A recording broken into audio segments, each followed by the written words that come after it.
Chapter 471. Daeong Nation's Prime Minister's residence had been burned down, and Prime Minister Een Wufeng's whereabouts were unknown. It was said that he had been captured. Last night's commotion was so huge that almost the entire city knew about it. When the news spread, the entire Daeong city was in an uproar.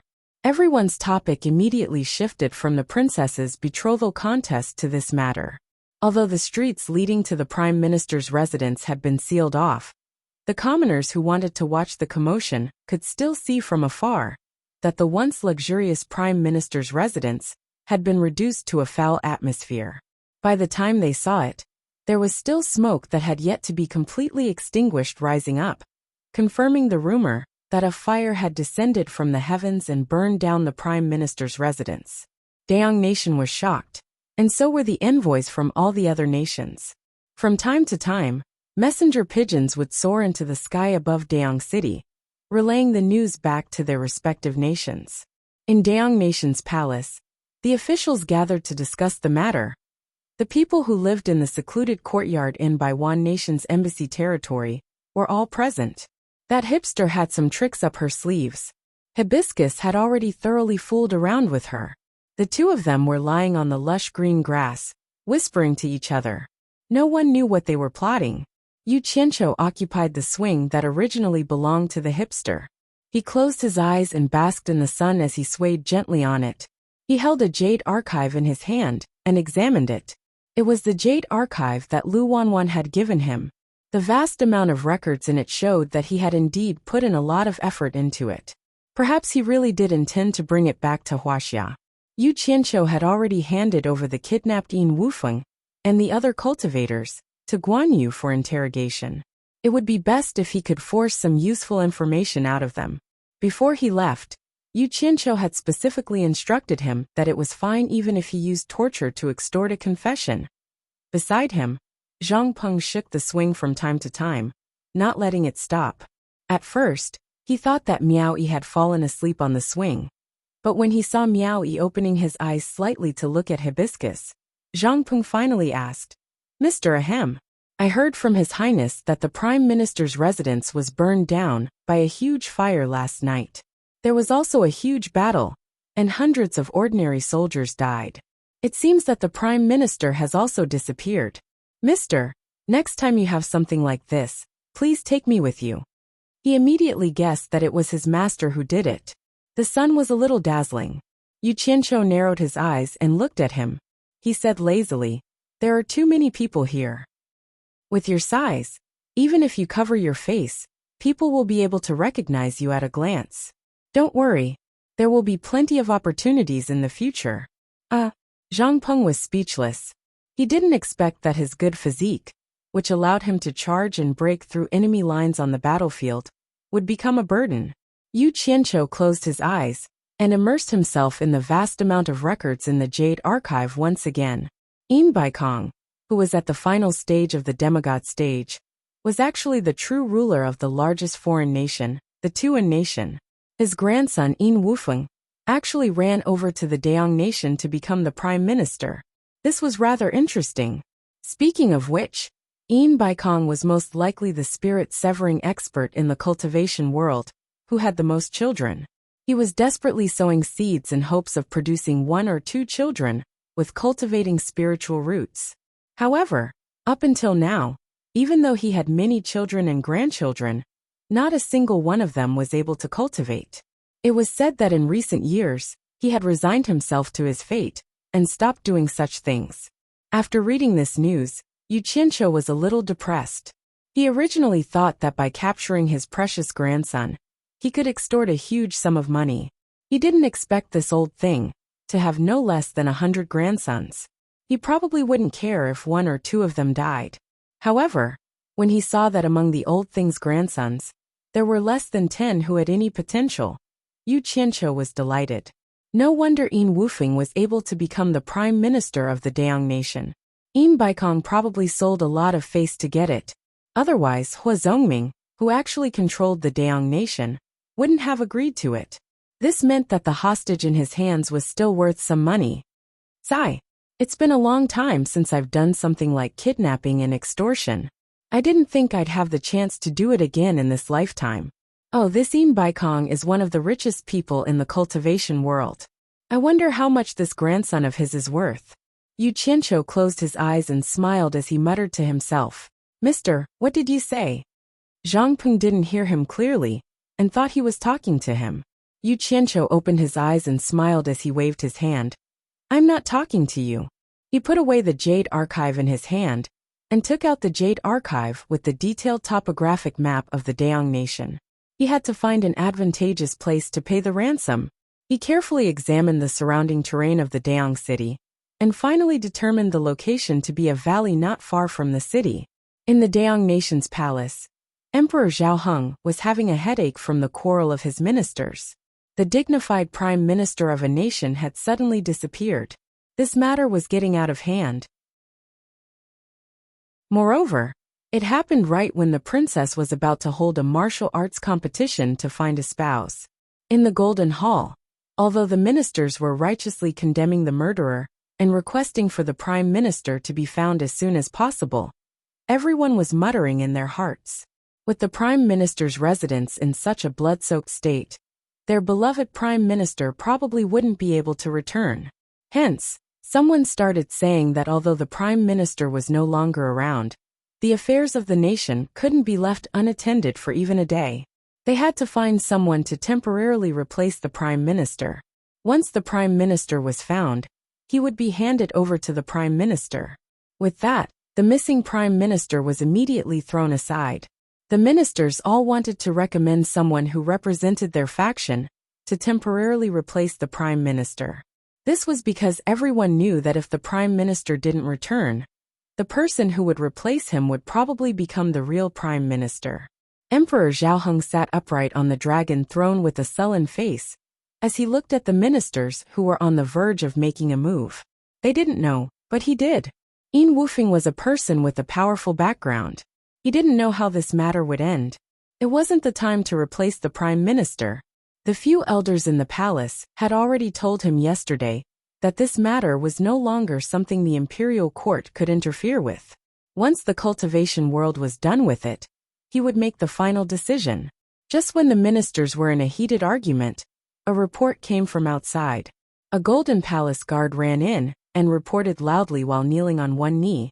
Your Majesty, the City Patrol Division has found the Prime Minister's concubine, Madame Li. The hall instantly fell silent. All the ministers looked at each other. Zhao Heng waved his hand and said, "Bring him to the harem. I want to question him personally." After saying that, he was too lazy to care about the group of people below him and left. A beautiful and graceful woman was brought to a remote area of the harem by a few guards. It was considered a forbidden area of the harem.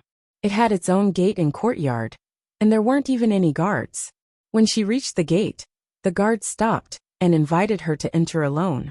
Lady Li walked in slowly, trembling with fear. She saw the emperor, Zhao Heng, and 3 elders standing together. The 4 of them were staring at her with burning eyes, causing her to shudder. There was a fresh whip mark on Madame Li's face, and her clothes were torn. It was obvious that she had been whipped. Think about it. Other than the person who attacked the Prime Minister's residence, who else would dare to hit the Prime Minister's wife? Their gazes didn't linger on her. Instead, they were all staring at the jade archive in her hand. "Greetings, Your Majesty." Madame Li's voice trembled as she bowed. No need for formalities. Zhao Heng's expression was cold. He had met Madame Li before, but he hadn't been this respectful. It was obvious that he was scared out of his wits, and he still had a look of lingering fear. Just as Madame Li rose to her feet, Zhao Heng shouted, "Where is the Prime Minister?" Madame Li was so frightened that she trembled on the spot. She fell to her knees again and said fearfully, "I don't know. I don't know anything. Your Majesty, please spare me." Seeing her kneel again, Zhao Heng's expression softened a little. He asked in a deep voice, "Speak? What is going on? Tell me everything you know. If you dare to lie to me, I will immediately drag you out and execute you." I'll speak. Madame Li trembled as she said, "There was a huge fire. There was a huge fire all of a sudden. Not long after Milord and I escaped, a lot of masked men, who could fly suddenly appeared. They started killing people, killing a lot of people. They knocked us unconscious. When we woke up, they asked me questions that I didn't know the answer to. I said I didn't know, so they kept hitting me. The others frowned as they listened. This woman was obviously scared out of her wits. She was speaking incoherently. Zhao Heng asked, "What did they ask you?" "Im Bai Kong. They asked me about Im Bai Kong. But I really don't know this person." Madame Li started crying as she spoke. The three Mi brothers exchanged glances with each other. As expected, they were here for Im Bai Kong. They didn't know who could be so daring. "Then how did you come back? Where is the Prime Minister? Did he come back?" Zhao Heng continued to ask. "I don't know. I really don't know anything." Madame Li stuttered. "They knocked me unconscious again. When I woke up, I was outside the city. A masked man gave me this and told me not to lose it. If I lost it, he would take my life. He said this is something to save the Prime Minister." As she said this, she raised the jade archive in her hand. Mi Russian's fingers formed a palm as he took the jade archive into his hand. He immediately used his divine sense to examine it, only to see that it said, "Im Bai Kong, I don't care if you're a demigod or dog transformation cultivator. Your precious grandson is in my hands. I've been a little short on money lately, so I've kidnapped your grandson. If you want your grandson back, prepare 200 million high-grade spirit stones as ransom. Within 3 days, if I don't see any spirit stones, I guarantee that your name, Im Bai Kong, will be immortalized in the cultivation world. Below is the place to hand over the spirit stones. Don't get it wrong." Mi Russian's expression twitched. The inscription was hero. Looking further down, there was a map. It was probably the place to hand over the spirit stones. "Take a look."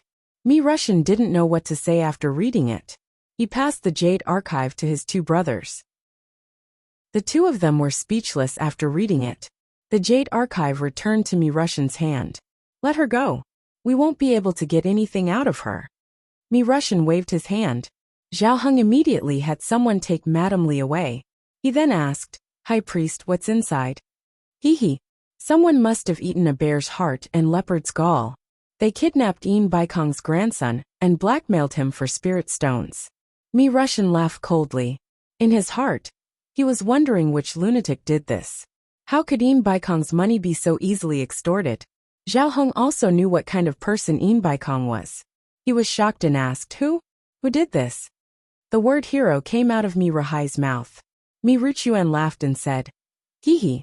Who is this person? I'd really like to get to know him. He clearly did something shameful, yet he still wants to call himself a hero. But, even though it wasn't done by a hero, his guts are definitely heroic." Chapter 472. Hero. Emperor Zhao Heng stroked the sparse beard on his chin. "Why does this sound like child's play? Is it possible that someone is joking with Im Bai Kong?" Mi Russian shook his head. "You can't joke like that. 4 of Im Bai Kong's disciples have already been killed. This enmity has been formed. Dog transformation stage, hee. Interesting. If these words were to reach Im Bai Kong's ears, I wonder what kind of reaction Im Bai Kong would have?" Mi Ruchuan said happily. "No matter what his reaction is, it's not our fault that someone has come to bear the responsibility. Your Majesty, the Dayan Kingdom cannot fall into chaos because of a grandson of Im Bai Kong. You have to put in more effort. Otherwise, you will not be able to explain to Master." After Mi Russian finished speaking to Zhao Heng, he said to the two brothers, "I'll leave this place to you. I will return to Illumination Peak and pay a visit to Master. He will naturally take care of this." The 3 of them bowed together, and Mi Russian quickly flew into the sky. Illumination Peak was the highest mountain in the Dayan Kingdom. It was located in the depths of the wilderness. Mortals could only look at it from afar and could not approach it. In the Great Light Palace at the peak, there was a guest from the Tuan Kingdom. It was Im Bai Kong's second disciple, Jing Yuan Kong, who had reached the early divine transformation stage. Hua Zongming was wearing thin clothes and was barefooted. He leaned against the golden couch in the center. He held a golden wine cup in one hand and gently swirled it around his nose. He seemed to enjoy the fragrance of the wine. His slightly narrowed eyes occasionally flashed with a fierce light as he glanced at Jing Yuan Kong. Jing Yuankong stared with a dark expression at the small black triangular flag in his hand. The word hero was exceptionally conspicuous on it. After a long silence, Jing Yuankong held the small flag in his hand and cupped his fists. Lord Hua, this happened in your territory, so you should know the ins and outs of the matter better than we do. I wonder if Lord Hua knows who is flying this flag? His tone was somewhat stiff. It could be heard that he was forcefully suppressing the anger in his heart. The 4 dead cultivators at the crossing calamity stage were all his disciples. His disciples had been killed, and 4 of them at once. It would be strange if he was not angry. Baikong flew into a rage when he received the news. He had originally wanted to send his eldest disciple to deal with this, but he had volunteered to come. Naturally, he wanted revenge. Lord Hua. This form of address made Hua Zongming a little unhappy. When Baikong saw him, he had to call him little brother. But this guy, who had reached the early spirit-severing realm, refused to call him senior. He finished the wine in the cup in one gulp, then said indifferently, I've never heard of such a person. I'm afraid the World Commerce Association will have to investigate this yourself. With the strength of the World Commerce Association, I'm sure the truth will come to light very quickly. This was an excuse. Jing Yuankong stared at the person on the bed. Hua Zongming did not mind at all. Amir Jr. also dared to point fingers in front of him. Next to the bed, a beautiful half-naked woman gently filled the empty cup in his hand with a golden pot. Outside the hall, Russian descended and walked into the hall. He glanced at Jing Yuankong, who was sitting at the side, and bowed to Hua Zongming. Greetings, master. Hua Zongming smiled and asked, Why are you here again? Is there a new development? Master is wise. Russian took out the jade archive and brought it to the bed with both hands. After Hua Zongming received it, he returned to his seat. Hua Zongming held the jade archive in one hand and brought the wine cup to his lips with the other. As he drank, he injected his divine sense into it. Suddenly, his eyes widened, and he spat out the wine in his mouth. He immediately sat up on the bed and looked at Jing Yuankong with a strange expression. Then, he continued reading the contents of the jade archive.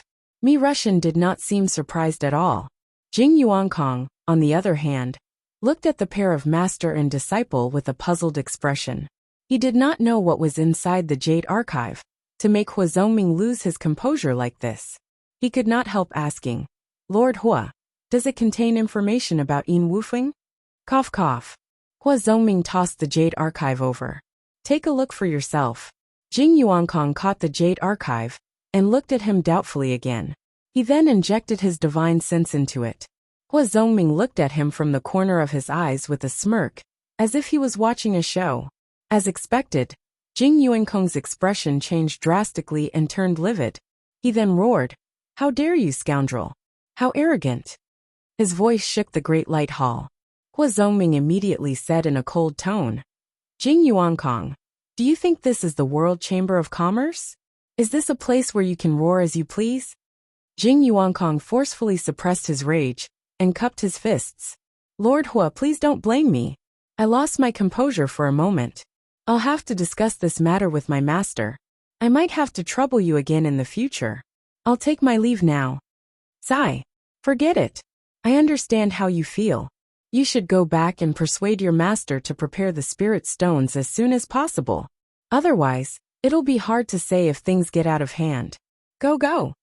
Hua Zongming waved his hand with a smile. It was obvious that he was watching a joke. Jing Yuankong cupped his fists with a dark expression and disappeared from the great hall. He took the jade archive with him. Hua Zongming then threw his head back and laughed heartily. When he was done, he said, Everyone, are you done watching the show? How much longer do you want to watch? Russian looked around in confusion. Those words were clearly not directed at him. 5 men and a woman slowly walked out from the back of the hall. Russian was slightly taken aback. He immediately bowed and said, Russian greets the 5 seniors. These 5 people were his master Hua Zongming's close friends. They were all at the mid-divine transformation realm. They were Pu Taidong of Jinshan Nation, Yinji of Xiushui Nation, Mu Sang of Smokeless Nation, Miao Hanyuan of Tsongyuan Nation, and Shu Xian of Women Nation. They were all lords of their own territories. The five of them nodded at me Russian and found a place to sit. The beautiful Shu Xian smiled. Jing Yuankong was furious just now, and third brother Hua was smiling so happily. Something good must have happened to Yin Baikong's grandson? Miao Hanyuan nodded. Hua Zongming, what's so funny? Tell us so we can laugh together. That's right. The five of us heard that something happened to Yin Baikong's grandson, so we came to watch the show. Pu Taidong said. Hua Zongming thought for a moment and couldn't help but laugh.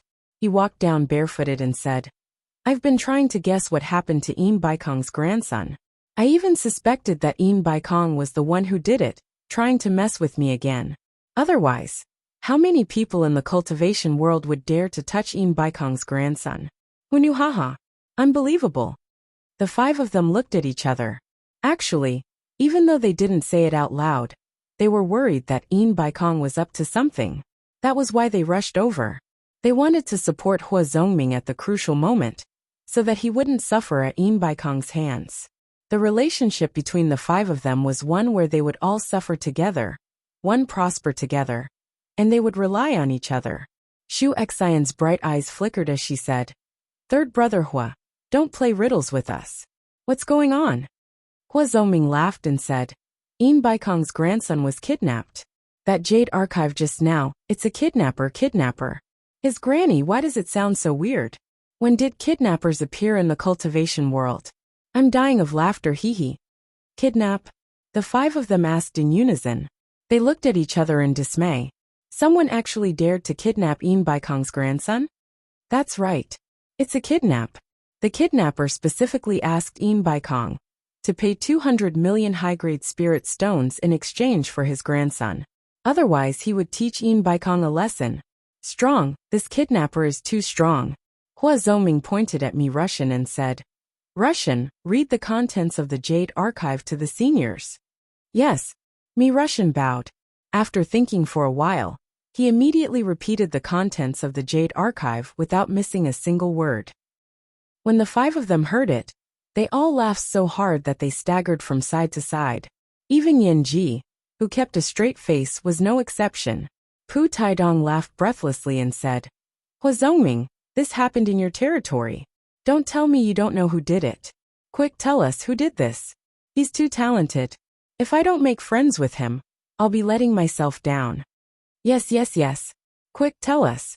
The few of them jeered together. At the side, me Russian was sweating profusely. He actually saw the seniors acting like they were old and disrespectful, taking pleasure in someone else's misfortune.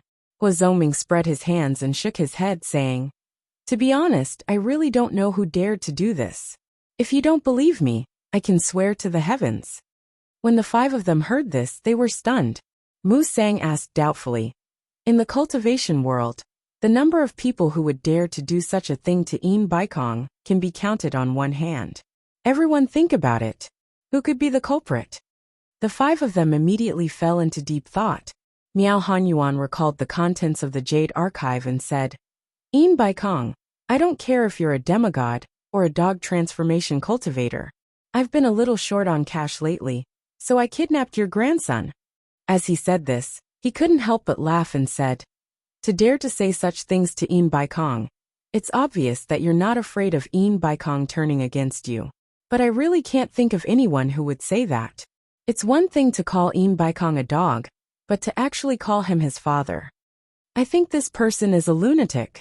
He's obviously not following common sense. Yanji shook his head and smiled bitterly. Lunatic? Miao Hanyuan's eyes lit up and said, Who would dare to speak to Yin Baikong in such an arrogant manner? Do you think it could be that person? As he said this, he stretched out his index finger and waved it around. Hua Zongming was stunned for a moment and said, You mean by Changchun? Miao Hanyuan nodded and said, That's right. Think about it. Under the heavens, who would dare to call Yin Baikong a dog, and even call him his father without fear of his revenge, other than by Changchun? No matter how much the other elders looked down on Yin Baikong, they definitely wouldn't say such things. Otherwise, Yin Baikong would definitely fight him to the death. It's definitely not him. Shu Xian furrowed her brows and said, Although Bai Changchun's actions are crazy, he's a proud and arrogant person. He definitely wouldn't stoop to doing such sneaky things. Everyone think about it.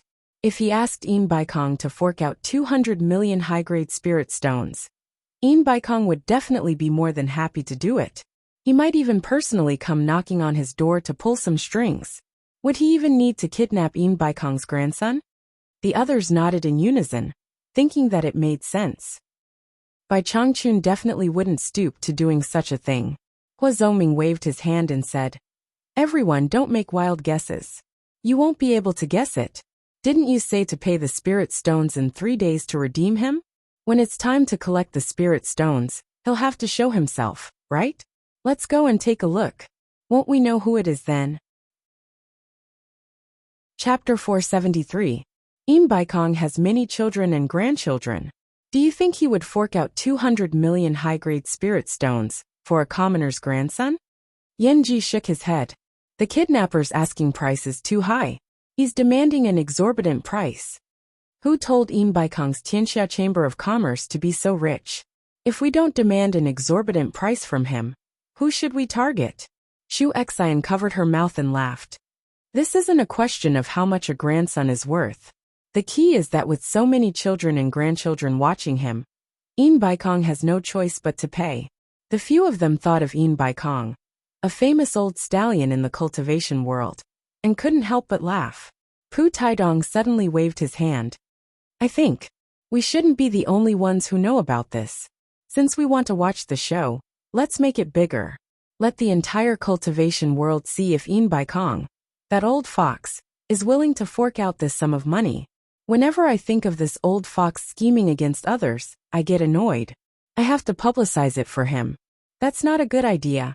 Hua Zhongming hesitated. When the time comes, my Dayan nation will become the target of public criticism. Een Baikong will inevitably come looking for me to punish me. You worry too much. When the time comes, you can just push the blame away and deny it. Just say that the news might be from the kidnappers. This is a bit of a mouthful. Kidnappers appearing in the cultivation world? Just say that it was spread by the kidnappers. I guarantee that Een Baikong won't be able to confirm that it was you. Pu Taidong waved his hand at the few of them. The deadline given by the kidnappers is 3 days. Everyone hurry up and spread the news. Otherwise, you won't be able to make it in time. Hehe. The few of them laughed in unison. Hua Zhongming also smiled and nodded. In Baiwan Nation's embassy, Furong and Wenqing couldn't hold it in any longer, and ran out to go shopping. Yu Qianqiu didn't stop them. He believed that as long as they didn't cause any trouble, no one would be able to tell that Furong was a cultivator after taking the aura-concealing pill. Yu Qianqiu was still lying on the swing with his eyes closed. The Tianxia Chamber of Commerce mentioned in the Jade Archive in his hand had piqued his interest. The World Chamber of Commerce was an organization that specialized in doing business in the cultivation world. Its headquarters was located in Tuan Country, which was similar to the 100 Flowers Valley in the cultivation world of China. It was the largest trading place in the cultivation world of various countries. However, it was different from the 100 Flowers Valley. Not only did it have a fixed business, but it also traded with other countries.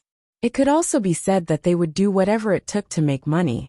Lu Wanqian had been to Cornucopia a few times.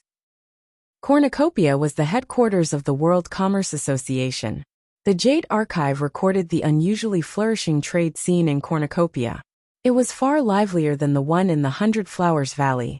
Here, the cultivation world of various countries was not like the cultivation world of China, which was secluded and did not interact with the outside world. They traded freely, and the Cornucopia was the place where they traded the most. Coincidentally, this World Commerce Chamber belonged to Een Baikong, so some people said that he was the richest person in the entire cultivation world. Een Baikong, the richest man in the cultivation world.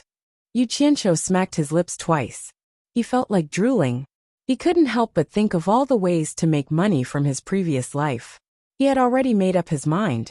After he settled the matters here, he would definitely go to the most prosperous cornucopia in the cultivation world. While he was lying on the swing, drooling, he didn't know that his actions had already become the biggest scandal in the cultivation world, under the influence of some people with ulterior motives. Een Baikong, the grandson of a late-stage divine transformation expert, had been kidnapped. The kidnappers demanded 200 million high-grade spirit stones as ransom. Even Jing Yuankong, who was flying at high speed in the sky, would not have thought that someone would use the method of communication to spread the news in the Jade Archive he had on him to the various countries. Even the location to hand over the spirit stones was clearly stated, on top of Cornucopia's God of Wealth Peak. Yin Baikong suddenly and inexplicably received many messages from his old friends. They were all asking about his grandson's kidnapping and the ransom demanded by the kidnappers. Yin Baikong was completely confused by the questions. He only knew that something had happened to his grandson. Whether or not he had been kidnapped, he didn't know either. He had even mentally prepared himself for the worst. At the same time, even if everyone was asking the truth, how could others have known about it before the kidnappers had even demanded ransom from him? Was there such a thing as a kidnapper? On top of God of Wealth Peak, a black-robed Yin Baikong stood alone under a pine tree. He looked at the billowing sea of clouds in front of him with a gloomy expression. After a while, he turned his head and saw a black dot flying towards him at high speed. In the blink of an eye, the black dot landed in front of him and bowed. It was his second disciple, Jing Yuankong. Yuankong, you're back so soon. Did you find out anything? Yin Baikong's expression relaxed a little as he asked. Jing Yuankong paused for a moment. He didn't know what to say about this matter. Yin Baikong immediately felt that something was wrong. He asked in a deep voice, "What's wrong?" "Master Wufeng, he's been kidnapped." Kidnapped? Jing Yuankong suddenly felt that the word kidnapper was a little funny. To think that there would be kidnappers in the cultivation world. However, he still braced himself and said, "The kidnappers demanded 200 million high-grade spirit stones as ransom." Yin Baikong's face twitched as he said, "So it's true. I thought that bunch of old fools were playing a joke on me." "What? Master, you already know about it?" Jing Yuankong was stunned. "That's impossible." When Hua Zongming's disciple received the Jade Archive from the kidnappers, he immediately sent it to Hua Zongming. After that, I took the Jade Archive and rushed back immediately. Could it be that Hua Zongming spread the news on purpose to make fun of Master? No, I know Hua Zongming's character very well. He wouldn't dare to do such a thing. Looks like the person who kidnapped Wufeng intentionally spread the news. He wanted to make fun of me. Who is this person? He's so unscrupulous. Yin Baikong thought for a moment, then stretched out his hand and asked, "What's written on the Jade Archive? Hand it over and let me have a look." Jing Yuankong suddenly remembered that the words on the Jade Archive were too provocative. It really wasn't suitable for his master to read. However, he didn't dare to refuse, so he reminded, "Master, it's best if you don't read it. What's written on it isn't pleasant to hear." In short, they're asking for 200 million high-grade spirit stones in exchange for Wufeng's return. If they can't get the spirit stones, they'll do something detrimental to Master. I'd like to see who has the guts to do something detrimental to me. Yin Baikong stretched out his hand again and said in a deep voice, "Hand it over." Jing Yuankong knew that he couldn't refuse anymore. When he took out the Jade Archive and handed it over, he was already prepared to bear the brunt of Yin Baikong's wrath. Yin Baikong took the Jade Archive and infused it with his divine sense. Even though he was mentally prepared, he was still greatly stimulated by what he read. Hee. Sinister laughter escaped from his mouth as the Jade Archive in his hand soundlessly turned into dust in an instant. A strong wind blew across the mountaintop. Gradually, not even the slightest rustling could be felt. In the blink of an eye, it was eerily quiet. Even the air seemed to have frozen. A terrifying aura slowly spread across the mountaintop. Even Jing Yuankong felt a little overwhelmed as he secretly tried to resist it. To Jing Yuankong's surprise, he had underestimated his master's shrewdness. His master didn't fly into a rage. Not long after, the mountaintop returned to its original state. "Yuankong, what do you think of this?" Yin Baikong's heart was burning with rage. However, he calmly looked at the rumbling sea of clouds and asked. Jing Yuankong replied awkwardly, "Master, I really can't think of anyone in the cultivation world who would dare to do such a thing to you. If there's anyone, I can only think of that person in the demon's domain." Are you talking about Bai Changchun? In Baikong's pupils shrank as he turned around and asked. Then he shook his head and denied himself. No, no, no. I would believe anyone. It's definitely impossible to say that it was Bai Changchun. You've seen his strength in the East Sea. His cultivation is close to that of a half-immortal. If he really wanted to come to my God of Fortune Peak and take away 200 million high-grade spirit stones, it would be as easy as pie. Who could stop him? Besides, he wouldn't stoop to such a thing. After a pause, he added, I do hope that he was the one who did it. Forget 200 million high-grade spirit stones. I'd even give him 1 billion. Most importantly, even if I delivered myself to him, he might not even want it. He's a god. What a pity. Master, Jing Yuankong frowned and said, what do you think we should do? Are we really going to use spirit stones to ransom him? In Baikong did not reply to his disciple. Instead, he asked, That kidnapper said he wanted my name to be immortalized. If I don't use spirit stones to exchange for Wu Feng's return, what method do you think he'll use to make my name immortalized? This disciple doesn't know either. Most importantly, we're in the open while they're in the dark. We don't even know who it is. There's really no way to guard against it, Jing Yuankong said with a bitter smile. He thought to himself that if a person who could do such a thing really did something shameless, there were many ways to make his name immortalized. It was impossible to guard against it. Humph, In Baikong sneered. I'll give you the spirit stones. I want to see who this person is. I want to see if he has the ability to take the spirit stones from me. Jing Yuankong cupped his hands and said, Master, don't worry. Leave this matter to me. I'll definitely find that person. No. In Baikong waved his hand and said, Since this person dares to provoke me, I'm afraid you can't handle him. I'll make a trip personally and deal with this person. Ah, Jing Yuankong hurriedly persuaded. There's no need to trouble Master. If Master is worried about me going alone, let eldest senior brother go with me. Say no more. I've made up my mind. This matter can only succeed. I can't let the cultivation world laugh at me. It's safer for me to make a trip personally. You and your senior brother, just watch over this place. As soon as In Baikong finished speaking, his figure turned into a series of afterimages and disappeared into the sea of clouds. Actually, it wasn't just In Baikong. Almost half of the top experts in the cultivation world were rushing towards Dayang City. Apart from watching the show, the most important thing was to see who dared to kidnap In Baikong's grandson.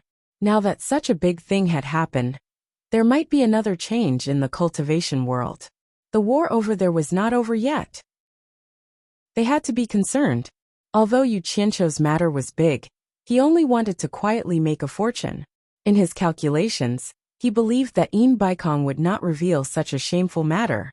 However, he didn't know that not only had the matter been leaked, but the entire cultivation world knew about it. Dayang City of Dayang Kingdom was about to become a place of great turmoil. Wu Sihai definitely didn't know about this. If Wu Sihai knew, he wouldn't be surprised. No matter where that kid went, that place wouldn't have peace. The key was that this kid couldn't settle down and was addicted to causing trouble. Chapter 474. Demon Domain Obedient Island. Nongzhu sat on the opening of the bird's nest that Yu Qianqiu had built, his legs dangling outside. He looked at Ziyi's nondescript actions with a gloomy expression. From time to time, he would stare at the jade archive in his hand in a daze. In truth, he didn't see any benefit in cultivating the techniques in the archive. He had even sneaked off to a deserted place to try out a few techniques, but he didn't feel any effect. The only feeling he got was that he was tormenting someone. Ziyi also didn't feel any effect. Every time he came to ask his master for an explanation, Nongzhu would just give him vague answers. Ziyi himself was also at his wits' end. Nongzhu was truly speechless as he looked at the bird house he was sitting on. He couldn't imagine what Yu Qianqiu was thinking about all day, that he would build a house on a tree. Ah, extraordinary people doing extraordinary things. Nongzhu looked in the direction of Twilight Valley and sighed. For the past few days, Bai Changchun and the Southern Ming ancestor had been going there almost every day. Suddenly, there was a ripple in the air, coming from the center of the island. Nongzhu's eyes brightened. With a yelp of surprise, he teleported to the front of the house. The ground was filled with high-grade spirit stones, arranged in an extremely complex pattern to form a pentagon. This was a message array that the Southern Ming ancestor had set up, fearing that Xianxian Island might need him for something urgent. This was to make it easier for disciples to contact him. Nongzhu immediately jumped into the empty space in the middle of the pentagon and yelled, "Who is it? Who is it? What's the matter?" "Master, you're not master. Who are you?" The voice replied in surprise. "I am your uncle Nongzhu. If you have something to say, spit it out." Nongzhu's eyes turned, and he corrected himself. "Your master is currently busy. He said that if you have anything to say, tell me first, and I will pass it on to him." "So it's Senior Nongzhu." The other party hesitated for a moment, then decided that it wasn't anything important. So he relayed the news that an old friend of the Southern Ming ancestor had sent to Xianxian Island. "There's such a thing." Nongzhu was stunned. Suddenly, an angry shout came from the sky. "Nongzhu, what are you doing?" It was the voice of Nanming Grand Elder. Without saying a word, Nongzhu hurriedly jumped out of the communication formation. Bai Changchun and the great ancestor of the south rushed over. The latter was furious and wanted to fight Nongzhu to the death. Bai Changchun also couldn't allow the two of them to fight on Obedient Island. With a flick of his finger, a wall of light appeared and blocked the two of them. The two of them stared at each other. Bai Changchun looked at Nongzhu and frowned. "Nongzhu, what nonsense did you say to Xianxian Island?" He was also a little angry. After all, Ancestor Nanming was his guest. If Nongzhu made trouble, it was no different from not giving him face. "I didn't say anything. Xianxian Island sent me a message. You guys weren't here, so I listened to it for him," Nongzhu explained. "Stop it. You're meddling in other people's business." Ancestor Nanming spat. He also knew that he couldn't fight with Bai Changchun here. So he jumped into the communication formation and asked Xianxian Island what was going on. After a while, Ancestor Nanming walked out with his teeth bared. Nongzhu, who was beside him, also pinched her chin and thought about something. The two of them were just quarreling, but now they didn't say a word. In the end, Bai Changchun was stunned. He didn't know what the hell was wrong with the two of them. They actually started to play deep. Ze, who heard her masters quarreling, also ran over drenched in sweat. She didn't see the fiery scene she imagined, but saw three mature old men. "Nongzhu, what's going on?" Bai Changchun stopped guessing and asked directly. "If I was still in the South Sea purple bamboo forest, someone would have sent me a message." Nongzhu said happily, "Yin Baikong's grandson, who is the Prime Minister of Daong Nation, was kidnapped. Not only did the kidnappers want Yin Baikong to pay 200 million upper-grade spirit stones as ransom, they even scolded Yin Baikong. They said that if he doesn't see the spirit stones, Yin Baikong's name will be immortalized in the cultivation world." Bai Changchun looked at Ancestor Nanming with a questioning gaze. The latter nodded and couldn't help but laugh. Bai Changchun frowned slightly. Although he didn't care about Yin Baikong, he really couldn't think of anyone else who would dare to treat Yin Baikong like this in the cultivation world. He couldn't help but ask, "Who kidnapped Yin Baikong's grandson?" Nongzhu and Ancestor Nanming shook their heads together. The latter said, "We still don't know who it is, but I believe that the truth will be revealed 2 days later when we pay the spirit stones to exchange for him." "Yes. Who is it?" It's obvious that they targeted Yin Baikong's World Chamber of Commerce, which is the richest in the cultivation world. They're really bold. Nongzhu rubbed her chin and said. The few of them fell into deep thought. For a while, they really couldn't think of who did this. Ze, who was at the side, had a face full of doubt. Her eyeballs kept rolling, and her suspicious expression became more and more obvious. After hesitating for a long time, she said weakly, "Master, it's very likely that Yu Qianqiu did it." Ah! The few of them were startled by his words. Even Ancestor Nanming was no exception. During this period of time, he had always been curious about what kind of disciple a person like Bai Changchun would take, so he had asked a lot about Yu Qianqiu. "Zi, shut up. You can't talk about this kind of thing. With your status as senior Bai, how could his disciple do? Nongzhu reprimanded her righteously. but she couldn't continue speaking. Her face was full of confusion. With Bai Changchun's character, he definitely wouldn't do those sneaky things. But that disciple of his, there was really nothing that he didn't dare to do. It was indeed a little hard to say. Why are you so sure that it's Yu Qianqiu who did it? Nongzhu asked. Ziyi shook her head and said, no reason. I just feel that as long as it's related to spirit stones, I think it's possible that he did it. She had been with Yu Qianqiu for a long time, so she could be considered to know him quite well. That guy wouldn't even let a dead person go for spirit stones. Did he need any other reason to suspect him? Nongzhu glanced at Bai Changchun, whose eyebrows were twitching, and shouted, what kind of logic is this? How can there be such a hasty judgment? Although she said this, she secretly remembered that as long as it was related to spirit stones, she could first suspect that kid. Good idea. Ancestor Nan Ming also heard the fishy conversation between the master and disciple. He stuck his red-haired head over and asked curiously, could it really be Yu Qianqiu who did it? Impossible. Bai Changchun shook his head and said, my disciple's cultivation hasn't even reached the crossing calamity stage. No matter how bold he is, he wouldn't dare to provoke Yin Baikong. Ancestor Nan Ming looked at him with a strange expression and said in a seemingly unintentional manner, maybe he's relying on you as his master to back him up. There's no reason for him to be afraid of Yin Baikong. If Yin Baikong knew that you're his master, would he still dare to touch him? Probably not. Bai Changchun denied again. However, when he thought of the 3 jade pendants he gave to Yu Qianqiu, he more or less had some doubts in his heart. Old Bai, don't speak too early. Nongzhu laughed and said, the timing is too coincidental. He just went to wander around the various countries, and that Prime Minister of Dian Kingdom was kidnapped. Haha.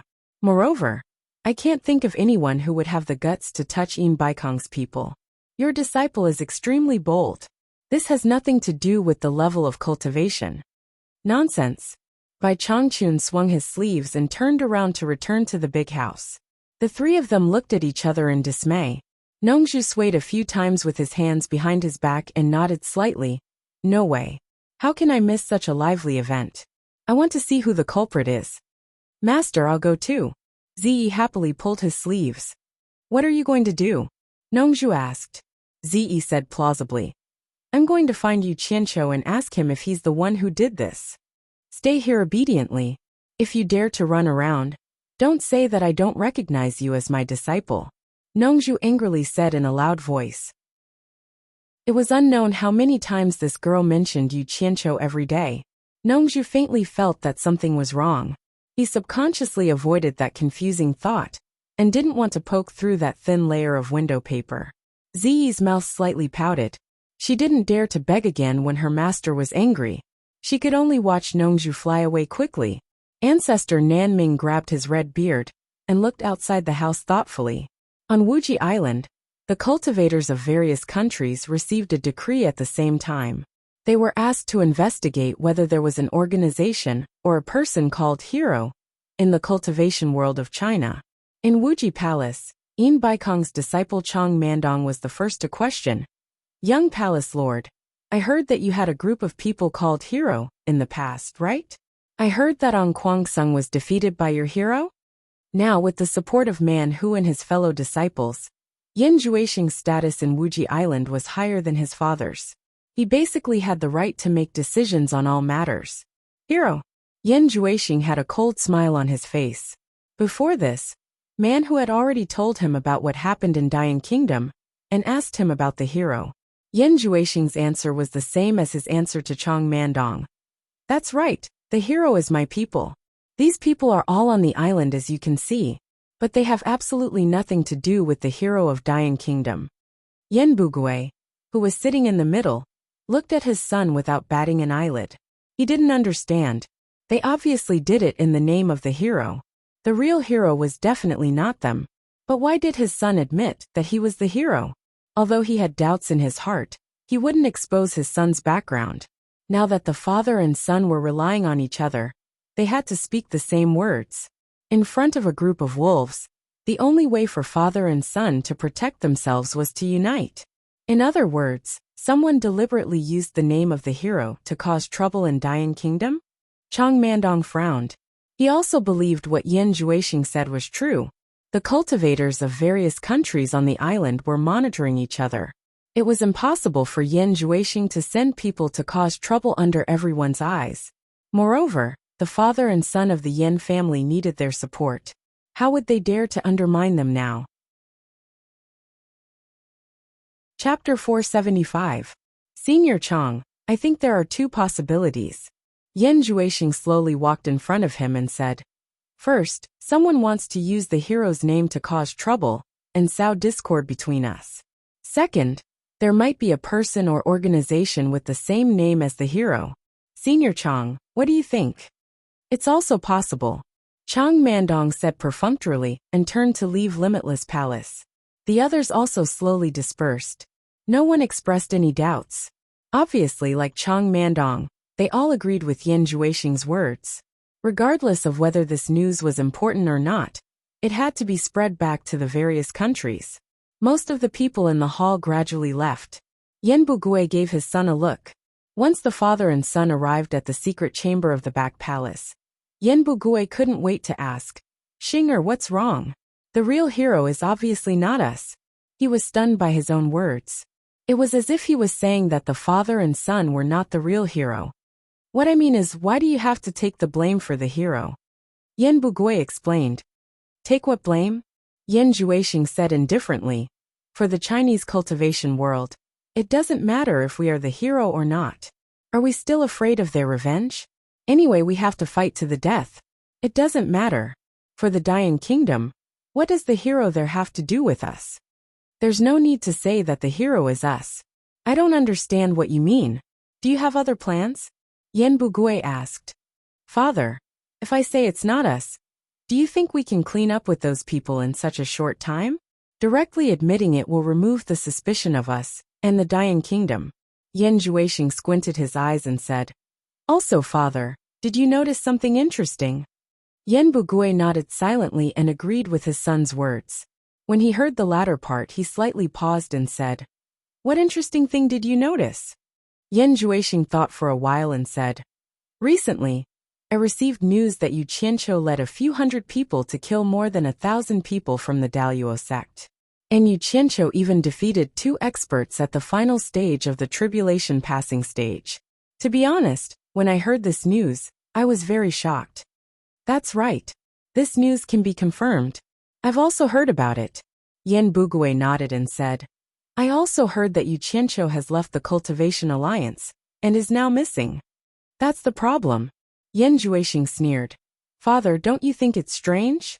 This Yu Qianqiu just disappeared from China, and a hero appeared in Daong Nation. Isn't it too much of a coincidence? Yan Bugui was surprised. You mean Yu Qianqiu is the mysterious hero? Impossible. I heard that Yin Baikong is a soul-severing late-stage expert, and his subordinates are extremely powerful. I believe that Yu Qianqiu wouldn't dare to provoke him. Although I don't know why Yu Qianqiu wanted to provoke Yin Baikong, I heard that when Yu Qianqiu left the Cultivation Alliance, his subordinates were all masked and dressed in black. This is exactly the same as the heroes of the past. And Yan Juexing's eyes flickered and said, Father, do you still remember that Yu Qianqiu tried his best to push the various crimes of the heroes onto us? Others didn't know that he was lying, but as father and son were very clear about it. However, that kid had a sharp tongue, and we provoked public anger at that time, so it was hard for us to defend ourselves. Actually, based on our actions at that time, everyone wanted to kill us. But why did he want us to bear all the crimes of the heroes? Hearing this, Yan Bugui also understood his son's meaning and slowly nodded. He wanted the fake heroes to bear all the crimes, and let the real heroes get away with it. What a ruthless fellow. Listening to your analysis, there's no doubt that even if that kid isn't a hero, he must be related to one. That's not right. Yan Bugui immediately reacted and said, Since you guessed it was that kid, why didn't you expose him in front of everyone just now? I'm sure that he would be hunted down everywhere in the foreign cultivation world, with nowhere to hide, and would definitely die, just in time to take revenge for us. That kid is already unpopular in the Chinese cultivation world. And now he ran to the foreign cultivation world to take a risk out of desperation. If he accidentally dies, then so be it. But if he doesn't die, that kid is very cunning. I reckon he won't die so easily. Who knows, he might even be able to make a name for himself. Yan Zhuixing turned around and said with a smile, "Father, don't you think that if we have something that can kill that kid, it might be of some use to us in the future?" "You're saying, if that guy really does make a name for himself in the foreign cultivation world, we can use this to threaten him at the crucial moment?" Yan Bugui finally understood. "That's right. I don't believe that he dares to go against a huge force like Yin Baikong. With this in our hands, when the time comes, no matter in the Chinese cultivation world or the foreign cultivation world, he will have to listen to us obediently." Yan Zhuixing smiled with some satisfaction and said, "So, why should I reveal Yu Qianqiu's background now? If we do that, what's in it for us? Keeping Yu Qianqiu's weakness is the most beneficial thing for us." Yan Bugui looked at his son and nodded with satisfaction. With such a son, what more could he ask for? The father and son hid in the secret room and made every possible plan. But when the time came to face Yu Qianqiu, would these plans really work? After all, man proposes, God disposes, and the world is unpredictable. In the embassy of Baiwan Kingdom, when Yu Yuan received two pieces of news, one bad and one good. The bad news was that because of the disappearance of the Prime Minister of Dian Kingdom, they decided to postpone the selection of the prince consort, so everyone would definitely have to stay for a period of time. The good news was that Baiwan Kingdom sent him a message, asking him to entertain Mr. Nongzhu well, an early divine transformation cultivator from the sage sect, which the royal family relied on, had come to visit Mr. Nongzhu. When Yu Yuan heard this news, he immediately became excited. To be able to meet the top expert of the sage sect was a good thing, and he might even be rewarded with elixirs. He originally wanted to tell Yu Qianqiu about this in advance, but he felt that it was too shallow to do so. Mr. Nongzhu was a figure of the same generation as the elder ancestor. Why would he care about an expert from the sage sect? If he told Mr. Nongzhu about it, he might be suspected of making Mr. Nongzhu wait, and he was afraid that it would make Mr. Nongzhu unhappy. After thinking about it, Yu Yuan decided that it was better not to say it. However, it was his self-righteous decision that caused Yu Qianqiu to complain again and again. At Hua Zongming's Light Shine Peak, there were many top experts of the cultivation world gathered. Light Shine Peak could be said to have never been so lively. There were more than 100 divine transformation experts. Just the reception alone was enough to make some of the disciples on the mountain extremely busy. In fact, this was something that could not be helped. Since everyone had come to Hua Zongming's territory, they naturally had to greet the master first. After these people arrived one after another, everyone thought that it was about time. But who knew that an unexpected person would come? Yin Baikong had personally arrived. When Yin Baikong entered the Great Light Palace and saw this group of people, his face immediately turned ashen. Needless to say, they were definitely here to see him. Otherwise, Hua Zongming's Light Shine Peak would not have the face to attract so many divine transformation experts to chat and brag. Everyone is indeed in a good mood. I did not think that my grandson would be able to attract so many people. Yin Baikong looked around and sneered. These words were a little harsh. It was obvious that he was scolding everyone. However, this old man was very strong, and no one else who had reached the divine transformation final stage had come. So no one could suppress this old man. Everyone could only pretend that they did not hear him. Hua Zongming shook his head and smiled bitterly. Just as he was about to invite him to take a seat, he suddenly heard someone laughing outside. Yin Baikong, your skin is really thick. You have so many grandchildren, who cares about all of them? We are all flocking to the hero who kidnapped your grandson. How can we not see such a hero? Everyone was stunned when they heard this voice.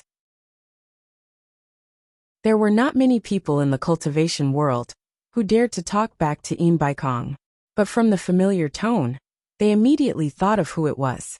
Shu Xian of the country of women even stood up and said in high spirits, "It's Nongzhu." Everyone followed Yin Baikong and turned around. They saw Nongju walking in with a smile, and cupped her hands in greeting. Aha! The hall was instantly filled with all kinds of laughter. Most people stood up and greeted. Nongju is here! Compared to the scene when Yin Baikong came in, it was like the difference between heaven and earth. One could imagine that Nongju's popularity in the cultivation world was not bad. Yin Baikong coldly snorted. What are you doing here instead of staying in your South Sea purple bamboo forest? Yin God of Fortune, this is Light Illumination Peak, not your God of Wealth Peak. Besides, my legs are my own. I can go wherever I want. What can you do about it? Nongju flung her sleeves and disdainfully mixed into the crowd, laughing and joking with the crowd. Yin Baikong was rendered speechless by Nongju. If it was someone else, he would have already made a move. The key was that the person behind Nongju was too strong. Anyone would have to think twice before acting. It's just a small matter, no need to be angry. Come, please take a seat. Hua Zongming was not like Nongju, who had such a strong backing. He still had to be a good host. No need. Since I've greeted the host, I'll take my leave first. Yin Baikong flung his sleeves and left. Before he left, he gave Nongju a deep look. Wait until Bai Changchun goes to the Eastern Holy Land, and I'll take care of you. Let's see how long you can be arrogant then. Hua Zongming walked back speechlessly. He pointed at Nongju in the crowd and shook his head. You, why do you have to lower yourself to his level? Can't you just deal with it? Why do you have to form a grudge? Let's see what you'll do after Bai Changchun goes to the Eastern Holy Land. Hehe. I don't believe that the cultivation world belongs to Yin Baikong alone. If he really dares to bully me, I'll have to ask Wen Lanfeng to help me get rid of this old man first. Nongju said nonchalantly. Everyone was speechless. Only then did they remember that besides having a good relationship with the world's #1 expert, this guy had also saved the life of the world's #2 expert, Wen Lanfeng. If Wen Lanfeng stood up for him, even Yin Baikong would have to think twice about the consequences of making a move on Nongju. Well said. If Mr. Nongju had a lot of scruples, he wouldn't be the Mr. Nongju who played around with the world. A sweet voice sounded. Shu Exine walked over with a glass of wine and gently pushed it in front of Nongju.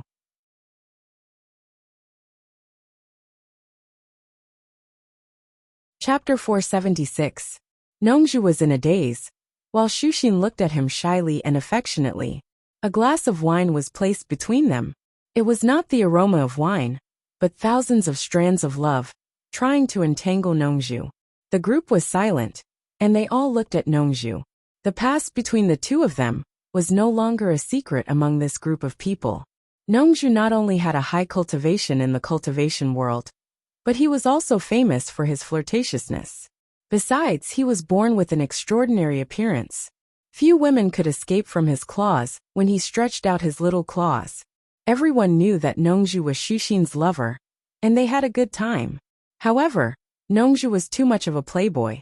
No woman could keep him. Perhaps he was tired of playing with Shuxin, so he quietly kicked Shuxin away and hooked up with another famous beauty in the cultivation world. But Shuxin's cultivation was not weaker than his. Unlike other women, she could not be kicked at will. As a result, she killed the beauty that Nongju hooked up with and kept pestering Nongju, so Nongju avoided her everywhere. In the end, Nongju had no choice but to move to Shuntian Island for many years.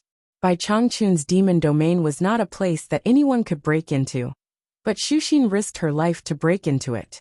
As a result, she almost lost her life in Bai Changchun's hands. After all, she was a woman who had slept with him. Nongju could not watch her die, so he saved her. As a result, Bai Changchun figured out the reason and got angry. Nongju was too much. What did he think Shuntian Island was?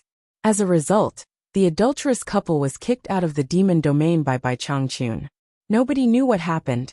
As soon as they got out of the demon domain, they fell in love again. But not long after, Nongju had a relapse and disappeared again. When Shuxin found him again, he had already accepted a very small baby as his apprentice. This time, it was useless for Shuxin to pester him. Nongju swore on the spot. In order to let his apprentice grow up safely, he wanted to accumulate virtue for his apprentice. He swore that he would never touch any woman before he broke through the late Huashan realm. or he would die a horrible death. Since Nongju was so ruthless, what else could Shu Xian do? She could only return to womanland and hope that he could break through to the final stage of demigod as soon as possible. However, this guy's actions made her very disappointed. Although he didn't touch women anymore, he still wandered around and didn't pay attention to cultivation at all. She really didn't know how he could break through to the soul formation final stage. Now that these two enemies had met, everyone couldn't help but reveal expressions of ridicule, wanting to watch the show. Well, why are you here?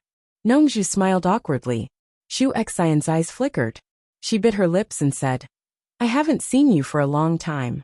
Let me pour a cup of wine for you.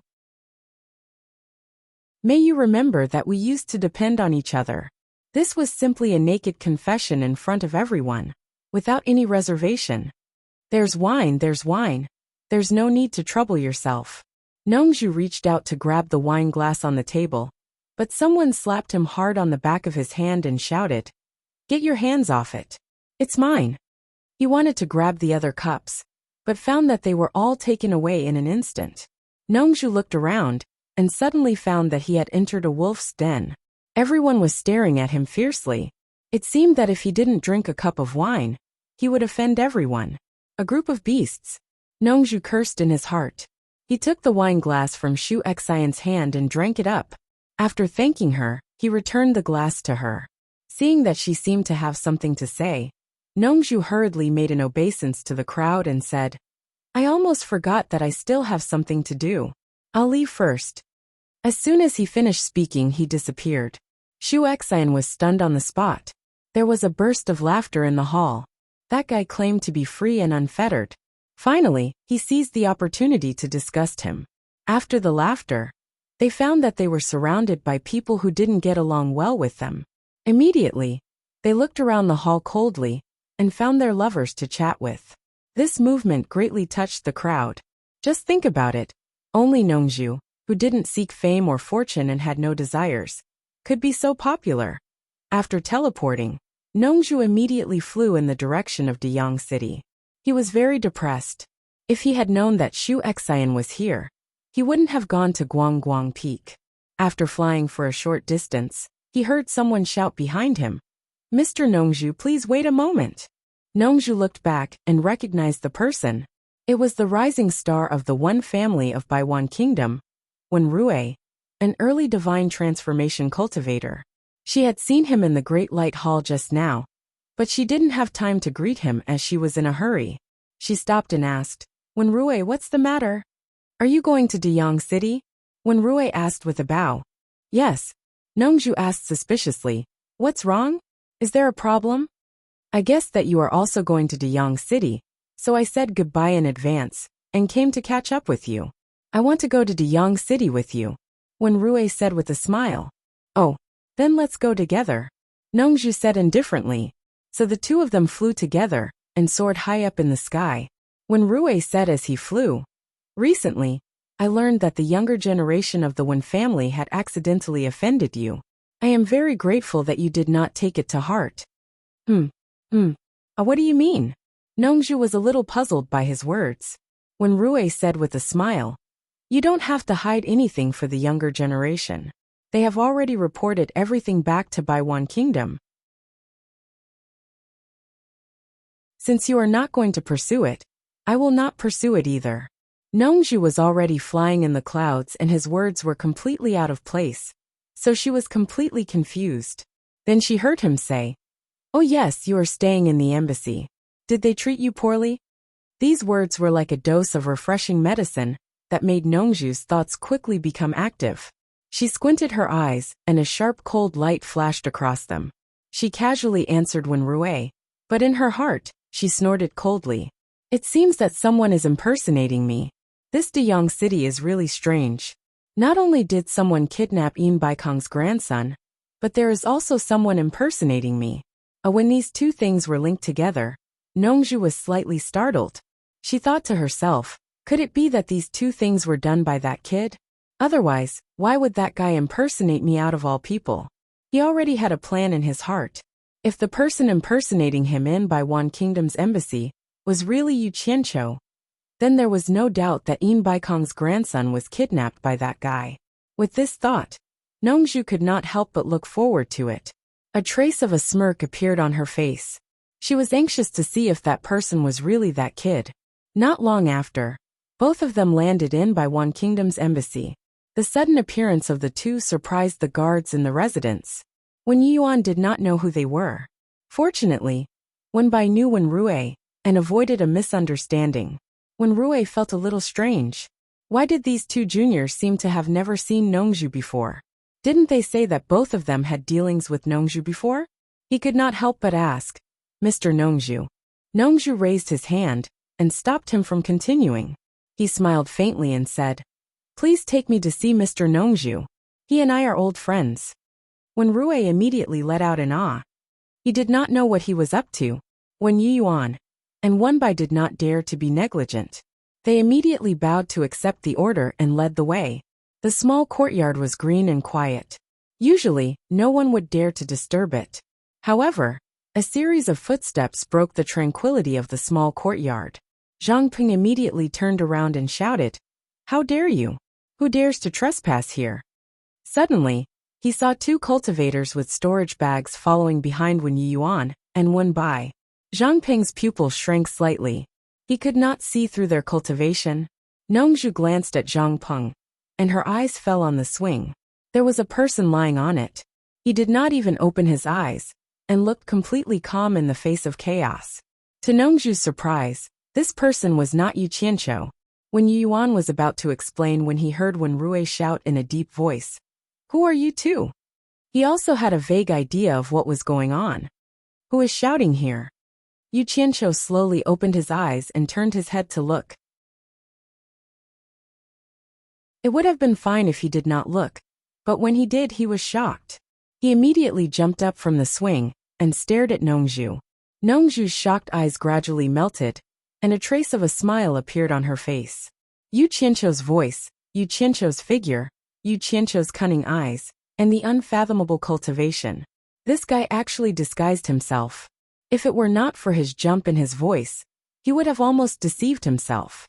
The atmosphere was a little strange. Wen Yuan and Wenbai looked at each other, and were a little puzzled. The clan elder should know Mr. Nongju. Why did he ask this question? Did the clan elder not know Mr. Nongju? Clan elder? Wenbai said to Wen Rui anxiously, This is Mr. Nongju. He pointed at Yu Qianqiu as he said this. Nonsense. How can I not know Mr. Nongju? If he is Mr. Nongju, then who is this Mr. Nongju? Wen Rui pointed at Yu Qianqiu, and then at Nongju. Even he felt a little tongue-tied when he said this. Then he pointed at Yu Qianqiu and shouted, How dare you? Who are you? How dare you pretend to be Mr. Nongju and deceive the Wen family? He was about to lose his temper, but found that he could not see through the person's cultivation. Ah, he is Mr. Nongju? Wen Yuan and Wenbai said in unison. The two of them quickly looked at the person in front of them. This person was more handsome than Nongju, and he seemed to be more mature. Especially the purple-black bamboo flute on his waist. Everything about him matched that of the legendary figure. The two were a little confused. Zhang Peng was also surprised and confused. He did not know what his master was up to. Nongju raised half of his eyebrows and walked over. He circled around Yu Qianqiu twice, and looked up and down as he walked. Finally, his eyes fell on Yu Qianqiu's face. He clicked his tongue and said, You really don't want to be lonely. I haven't seen you for a long time, and you are playing with disguises again. The craftsmanship is good and very realistic. Is it a human skin mask? As he said this, he reached out to pinch his face. Yu Qianqiu took out his big fan and opened it, blocking the hand that was reaching out. He frowned and reprimanded. Do you have any manners? How can you touch someone's face when you meet them?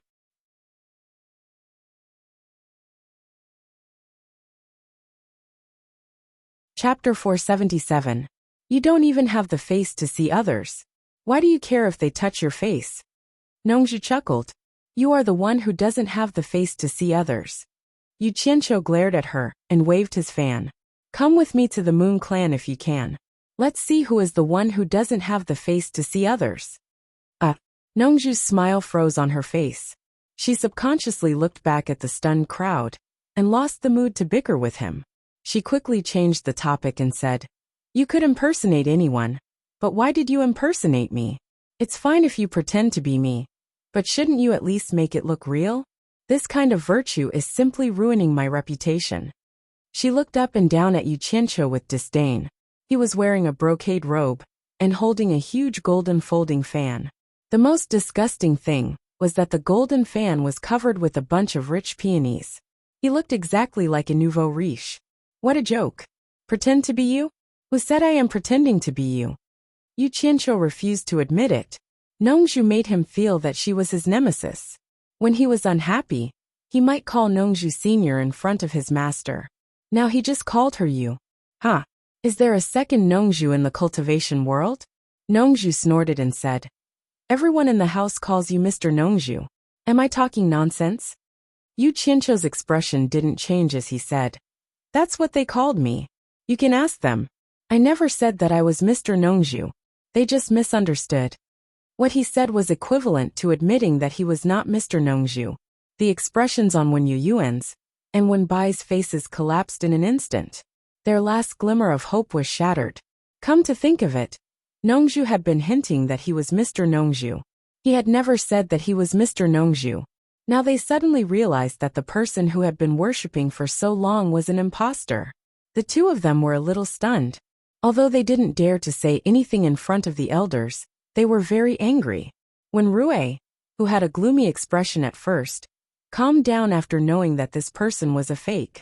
There was no doubt that this person knew Nongzhu, and his background was not ordinary at all. Instead, he was arguing with Nongzhu.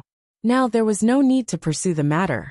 When Rui secretly wondered who was under this mask. Had he seen this person before? Nongzhu was startled. She glanced at Wen Yuan and Wen Bai's expressions, and understood that Yu Qianqiu must have misled them. Otherwise, how could there be such a big misunderstanding? This guy was not a good person. He couldn't help but sneer. Sure enough, you're wearing a mask and your skin is even thicker. You and I both know exactly what is going on. Sir, who is this? When Rui walked to Nongzhu and asked. Nongzhu paused and thought to herself that she really couldn't tell him about Yu Qianqiu's identity. If the Wen family knew that Yu Qianqiu was Bai Chongqun's disciple, she really didn't know what would happen. So she smiled faintly and said, "Nothing. He is the disciple of an old friend. This guy is always frivolous and likes to fool around." When Rui said, "Oh," seeing that Nongzhu was unwilling to explain, he didn't probe further. At this moment, Hibiscus and Hipster ran in from outside the courtyard excitedly. They were stunned to see so many people here. Yu Qianqiu waved to Hibiscus. Hibiscus immediately ran to his side and looked curiously at the two strangers in front of her. Hipster also slowly came to Hibiscus's side and heard Wen Yuan say in a low voice, "Qing come back." Hipster immediately realized that the atmosphere was a little strange and walked back to Wen Yuan's side in confusion. Nongzhu saw that Hibiscus and Yu Qianqiu were very close and asked in surprise, "Who is she?" "My woman," Yu Qianqiu said without hesitation. Hearing this, Nongzhu frowned slightly, and no one knew what she was thinking. After thinking for a while, she turned and said, "Wen Rui, there is nothing here. You can leave first. I have some private matters to discuss with him." "Sir, please go ahead." When Rui nodded and turned to walk as he said to the others, "Follow me. I have something to ask you." When Yuan and the other two followed him silently, there was indeed no place for them to talk. After they left, Nongzhu smiled again and said happily, "Yu Qianqiu, you are quite bold. I have already said that they have misunderstood. If you want to hold a grudge, I can't do anything about it." Yu Qianqiu said indifferently, "Let's forget about this matter. I'm not talking about that."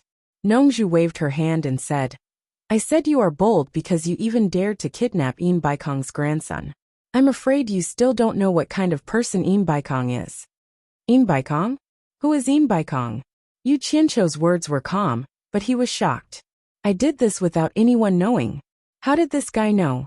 Could it be that he was here because of this?"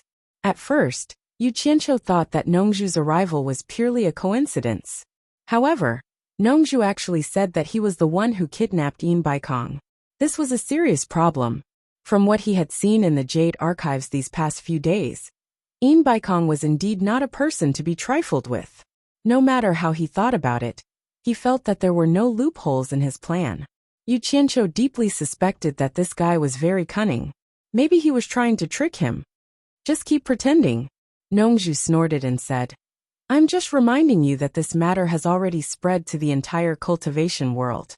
Many demigod stage experts have already gathered in Dian Kingdom. I also rushed over from Obedient Island when I heard this news. I advise you to stop if you can.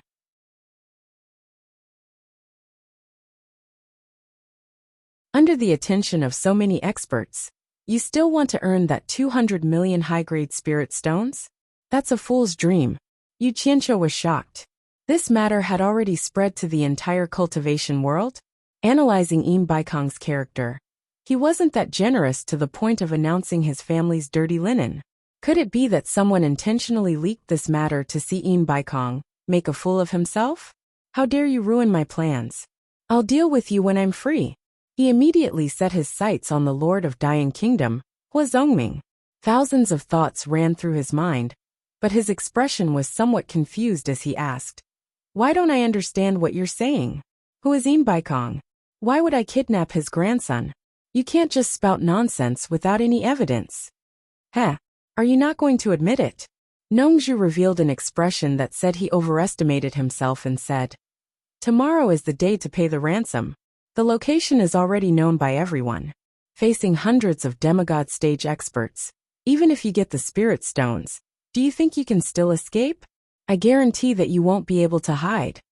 I appreciate your kindness, but this matter really wasn't done by me. Yu Qianqiu waved his fan and sighed. Although I, Yu Qianqiu, am not a gentleman, those who have met me know that I never lie. Everyone is full of praise for my character. I have the courage to admit whatever I do, so there's really no need for me to lie to you. If it was really done by me, I would definitely do it openly. Nonsense. Nongzhu waved her hand and interrupted him. She instantly rolled her eyes at him and sneered. Don't boast about your character. I've heard from Ze that you are a big liar. No matter where he goes, he doesn't care whether others approve of him or not. He first praises his own character to the point of blooming flowers, but behind the scenes, he always does such sneaky things. Hearing this, Farong glared at Nongzhu angrily. How dare she talk about her man like this? Zhang Peng, who was at the side, lowered his head and pretended not to hear anything. His master's ability to lie without blinking made him feel inferior. He hesitated, not knowing if he should learn this skill or not. Ze. Yu Qianqiu gritted his teeth and said, She follows me, and I provide her with good food and drinks every day. I didn't expect that she would dare to slander me behind my back. Well, when we meet, I'll teach you a lesson.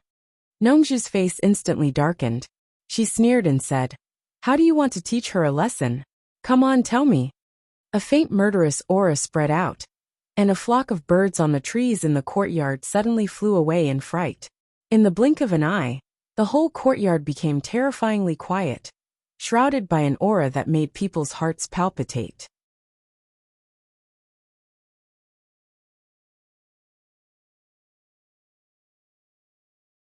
Chapter 478. Yu Qianqiu was just giving himself a way out. He didn't know what Nongzhu was thinking. I will stay here for a few more days. You have a good relationship with the Wen family. Please help me inform them, so that they won't think that I lied to them. Yu Qianqiu didn't bother to be polite to Nongzhu, and gave her an order. In fact, Nongzhu was a very easygoing person, and didn't care much. But she said strangely, You lied to them and you still have the face to continue living here? Then she suddenly realized, I see. You haven't gotten the ransom yet. Are you going to leave after getting the spirit stones? No matter what you say, I solemnly declare that I, Yu Qianqiu, am not as bad as you think. Yu Qianqiu pointed at Zhang Peng and said, He has taken a fancy to the princess of the Daong nation. He borrowed the identity of the Baiwan nation to participate in this competition, to find a son-in-law. For some reason he rejected the competition. When the competition is over, we will leave. It's not what you think. Zhang Peng, who was silent, almost bit his tongue. Master, it was you who arranged for me to go. How did it turn into me liking the princess of Daeong Kingdom? Nongju glanced at Zhang Peng and said, "What's so good about being the prince's son-in-law? Hey, it's a waste if you don't cultivate it." Nongju walked around Zhang Peng and looked at him carefully, but he was just looking and had no interest in taking in disciples. Even Nongju couldn't see through Zhang Peng's cultivation.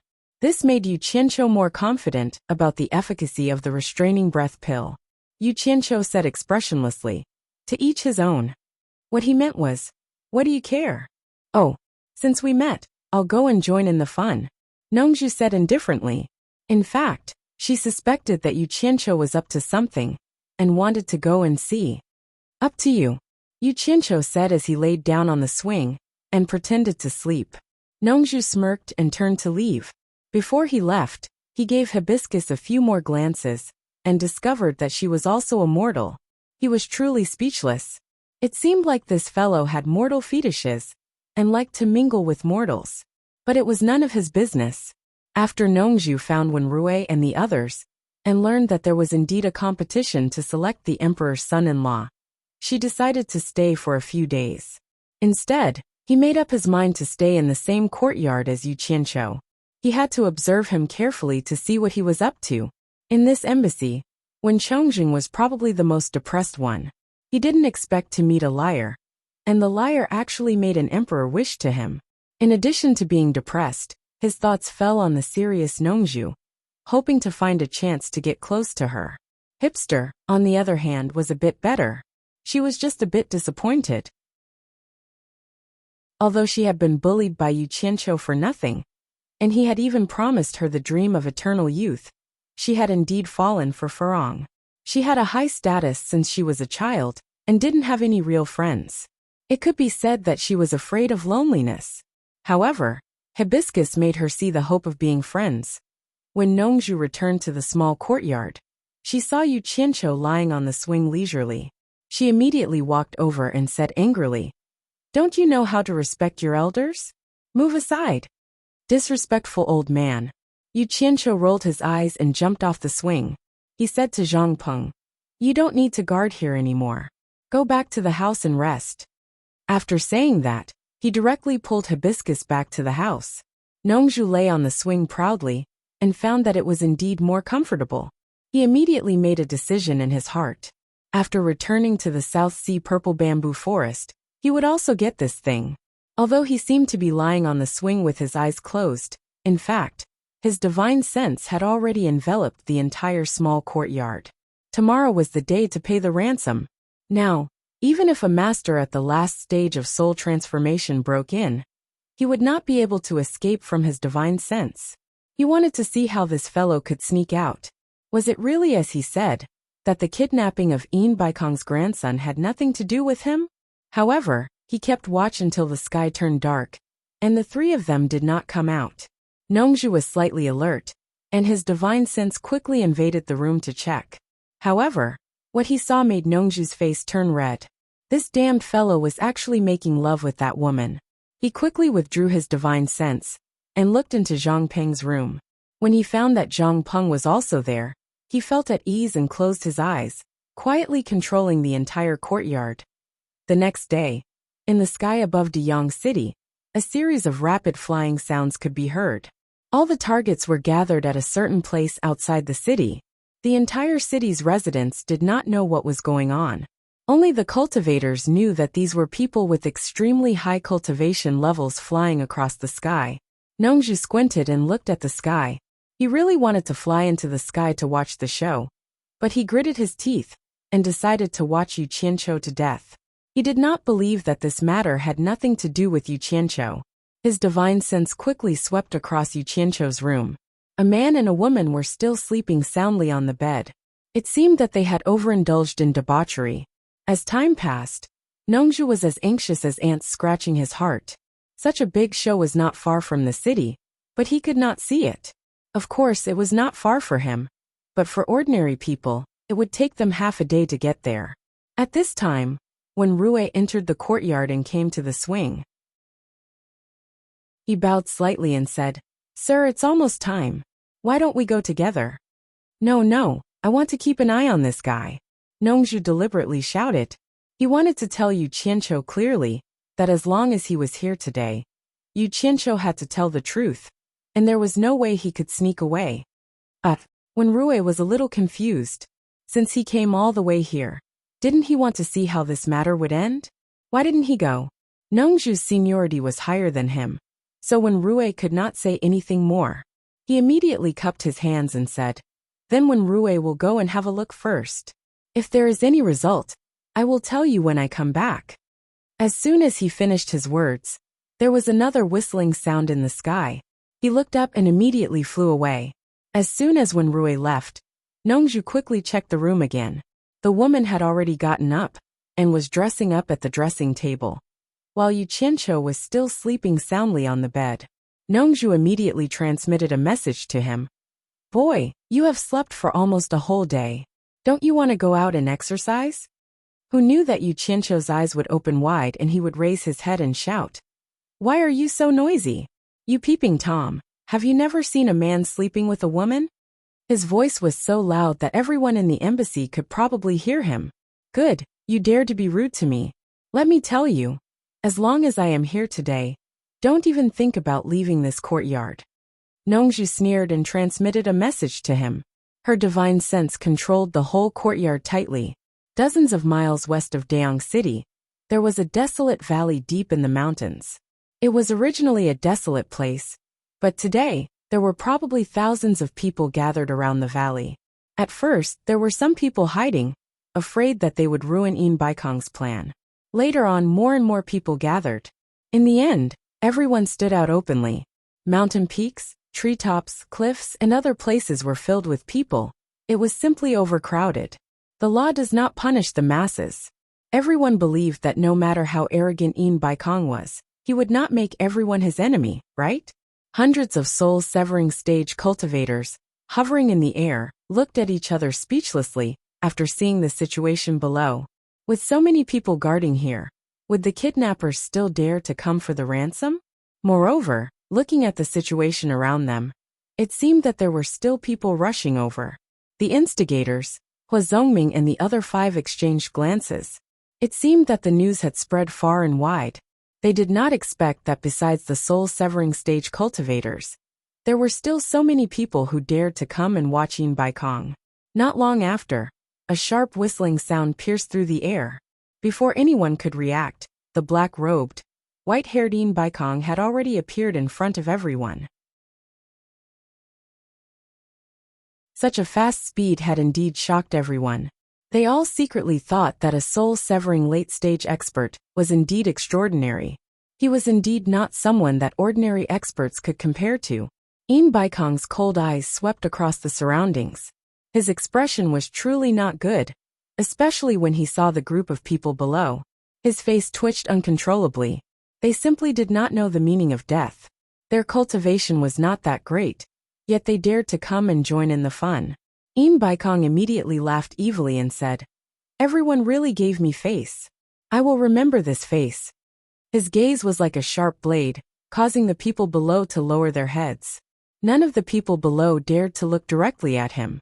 From the meaning behind his words, it was clear that he wanted to remember the faces of those who came to join in the fun and find an opportunity to take revenge.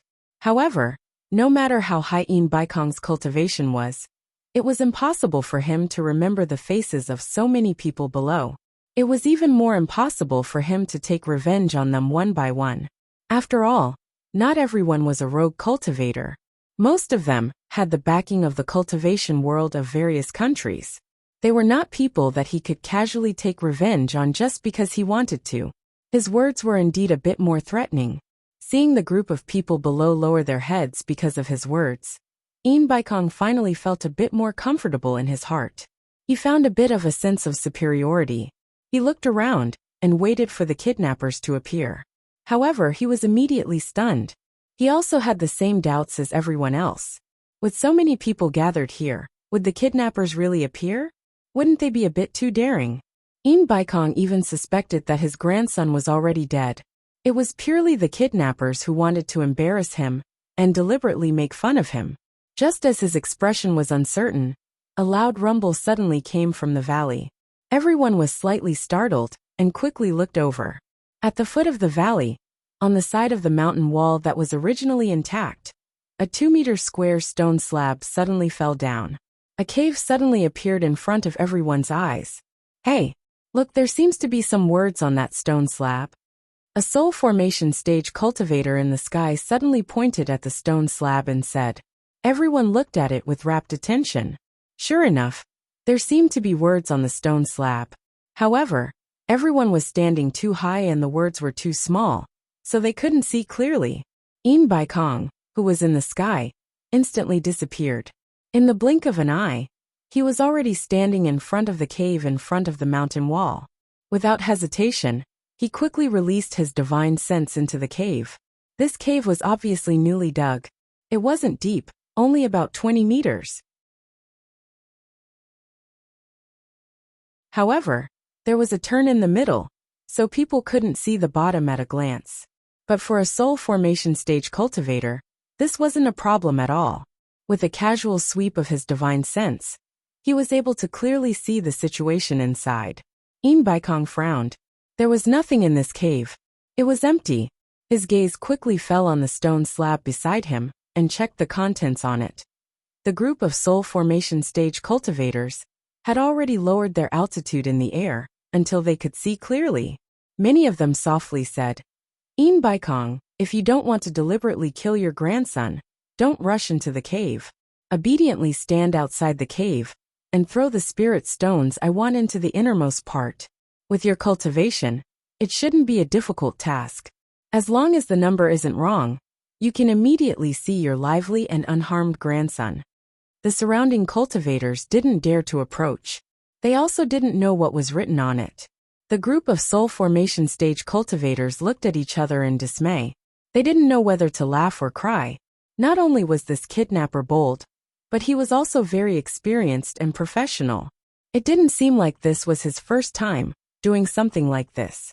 They then looked at In Baikong and shook their heads speechlessly.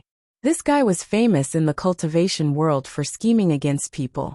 They didn't think that he would have such a day. In Baikong looked at the words on the stone slab. Not only was he not angry, his brows furrowed into a deep groove. He thought to himself, the cave was completely empty. There wasn't a single person inside. Even if he threw the spirit stones in, no one would take them. Could it be that he was playing with me? No. In Baikong's divine sense quickly swept through the stone slab. This stone slab was at least a few hundred kilograms. It definitely wouldn't have fallen down for no reason. He didn't sense any strong airflow just now. It was obvious that someone had pushed it down from the inside. There was someone inside just now. In Baikong's eyes slightly narrowed. His divine sense quickly searched the inside of the cave. However, after searching every corner of the cave, he discovered that there was no possibility of anyone hiding inside. He even used his incomparably tyrannical divine sense to knock on every side of the cave wall. However, he still couldn't find any hidden holes. The group of soul formation stage cultivators above did not know the situation inside the cave. Thus, they couldn't understand what he was hesitating about. What the hell? In Baikong's eyes narrowed into slits. He thought to himself, I want to see what kind of divine being would be able to take something from under my nose. He reached out and took out 2 storage pouches. With a light toss, the 2 pouches seemed to be carried by a pair of invisible hands. They slowly flew into the cave. Then, they made a turn and fell to the ground after reaching the bottom of the cave. Originally, one storage pouch could have contained everything. However, he purposely split them into 2. His goal was to create a slight difference in quantity. Don't look down on this slight difference. For people at their level of cultivation, a slight difference at a crucial moment could be a fatal difference. He believed that the person who dared to take advantage of him would definitely not have a cultivation lower than his. Thus, he made some preparations for the details. In Baikong suddenly let out a muffled groan in disbelief. His eyes widened. His divine sense had followed the storage pouches into the cave. He had always been vigilant of his surroundings. However, the moment the storage pouches fell to the ground, he suddenly felt another person's divine sense fluctuation. Before he could figure out where it came from, the 2 storage pouches on the ground mysteriously disappeared. What's wrong with Baikong? What did he see? Why is he so shocked? The group of soul formation stage cultivators above whispered to each other.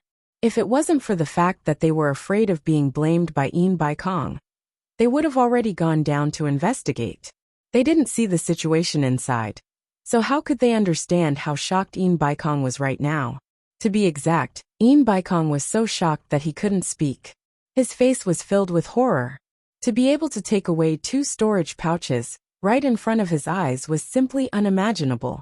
He had seen Bai Changchun's cultivation before. However, even if Bai Changchun personally came, with others blocking the cave entrance, it was impossible for Bai Changchun to take away the things in front of him without anyone noticing. Heavens! Could it be that there's someone in this world whose cultivation is higher than Bai Changchun's? Or is it an immortal descending from the heavens to target me? Baikong swallowed his saliva with difficulty. At this moment, in the cave where Wufeng and his family were imprisoned in Utopia, Yu Qianqiu, who was dressed in black and had his face masked, quickly injected his divine sense into the 2 storage pouches. After a while, he nodded with satisfaction and laughed at the wounded Wufeng. Your grandfather, Baikong, is indeed a man of his word. 200 million upper-grade spiritual stones are not a small amount. You're rich. As expected of the owner of the World Trading Company. Haha. He put them away. Wufeng looked at the whip marks on his youngest son's body and said angrily, "Who are you? Since you know that my grandfather is the owner of the World Trading Company, how dare you torture my family? Aren't you afraid that my grandfather will settle the score with you?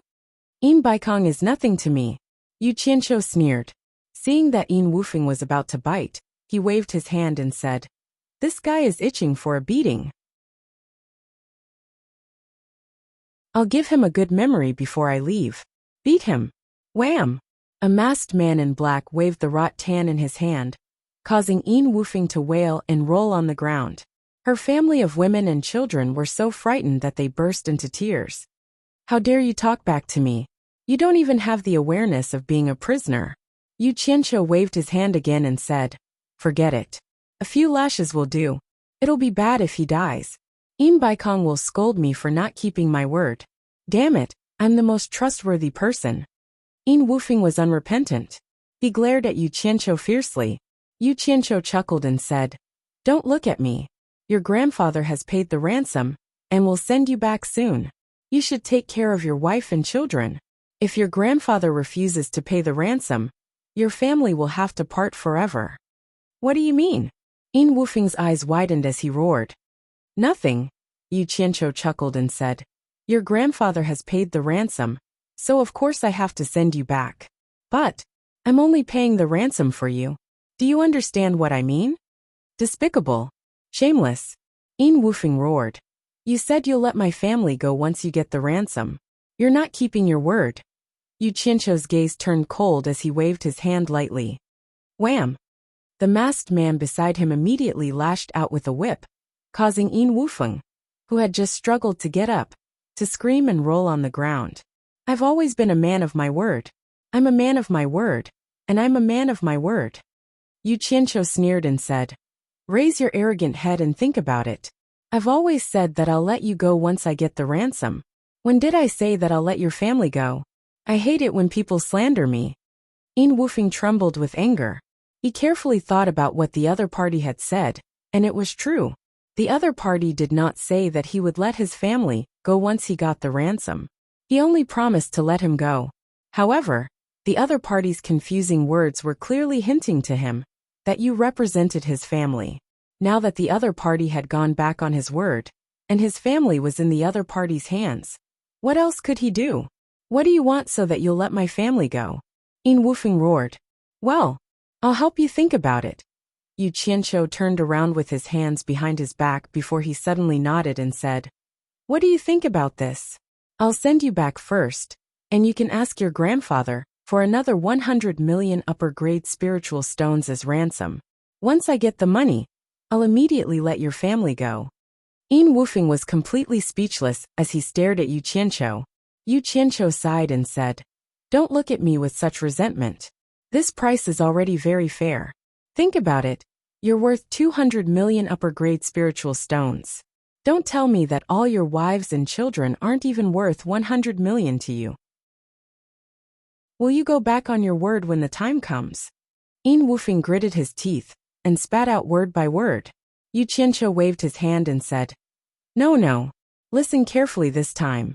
As long as I get another 100 million superior grade spirit stones as ransom, I guarantee that I will return your entire family to you safe and sound, allowing you to reunite with your family. All right, I promise you. Yin Wufeng gritted his teeth and said, But I also have a favor to ask of you. I hope you can promise me. Yu Qianqiu was slightly stunned and said, Tell me first and see if I can do it. I won't go back on my word. Perhaps I won't be able to get 100 million upper-grade spiritual stones in a short period of time, but I'll get it sooner or later. Yin Wufeng turned to look at his wife and children behind him and said, I beg you to give me some time. Yu Qianqiu looked at him with a burning gaze and sighed in his heart. At least he's a man with a conscience. He's not as bad as Yin Baikong was described in the Jade Archive. But I'm not bad either. I've only given you some physical pain and a little shock. I didn't do anything to you, and I haven't taken any of your lives yet. He remembered that in order to use the captured cultivators to scare this family, he had already killed them. Yu Qianqiu coughed and walked over to Yin Wufeng. He squatted down and patted Yin Wufeng's shoulder and said, Don't blame me. Your grandfather, Yin Baikong, did something even worse than me. I'm only doing this to seek justice for those who died. I'll agree to your request, but I'll only give you 10 days. I won't wait after that. Yin Wufeng nodded silently. Yu Qianqiu smiled and told him a few things to note when handing over the ransom. Then, he placed a finger on Yin Wufeng's neck and knocked him out. Then he grabbed him and carried him out of the cave. The women and children in the cave immediately cried nonstop, as if they were going to be separated by life and death. Little did they know that Yu Qianqiu had already made up his mind. Even if he couldn't get a single spiritual stone, he would still release them when the time came. On the other side, Yin Baikong saw that the 2 storage pouches had disappeared for a long time, but the other party still hadn't handed over the hostages. He subconsciously thought that he had been fooled. He was trembling with anger, but there was nothing he could do. It was his fault for not even noticing the other party's men. It was simply embarrassing if word got out. Chapter 479. His hands that were crossed over his abdomen slowly opened up, and his 10 fingers slowly opened up into claws. A faintly discernible qi began to circulate between his fingers, gathering into a faint light. Yin Baikong's black robe fluttered without any wind. He was like a motionless mountain, but it gave people the feeling that something terrifying was brewing in his body that was about to explode. Not good. Yin Baikong seems to be making a move.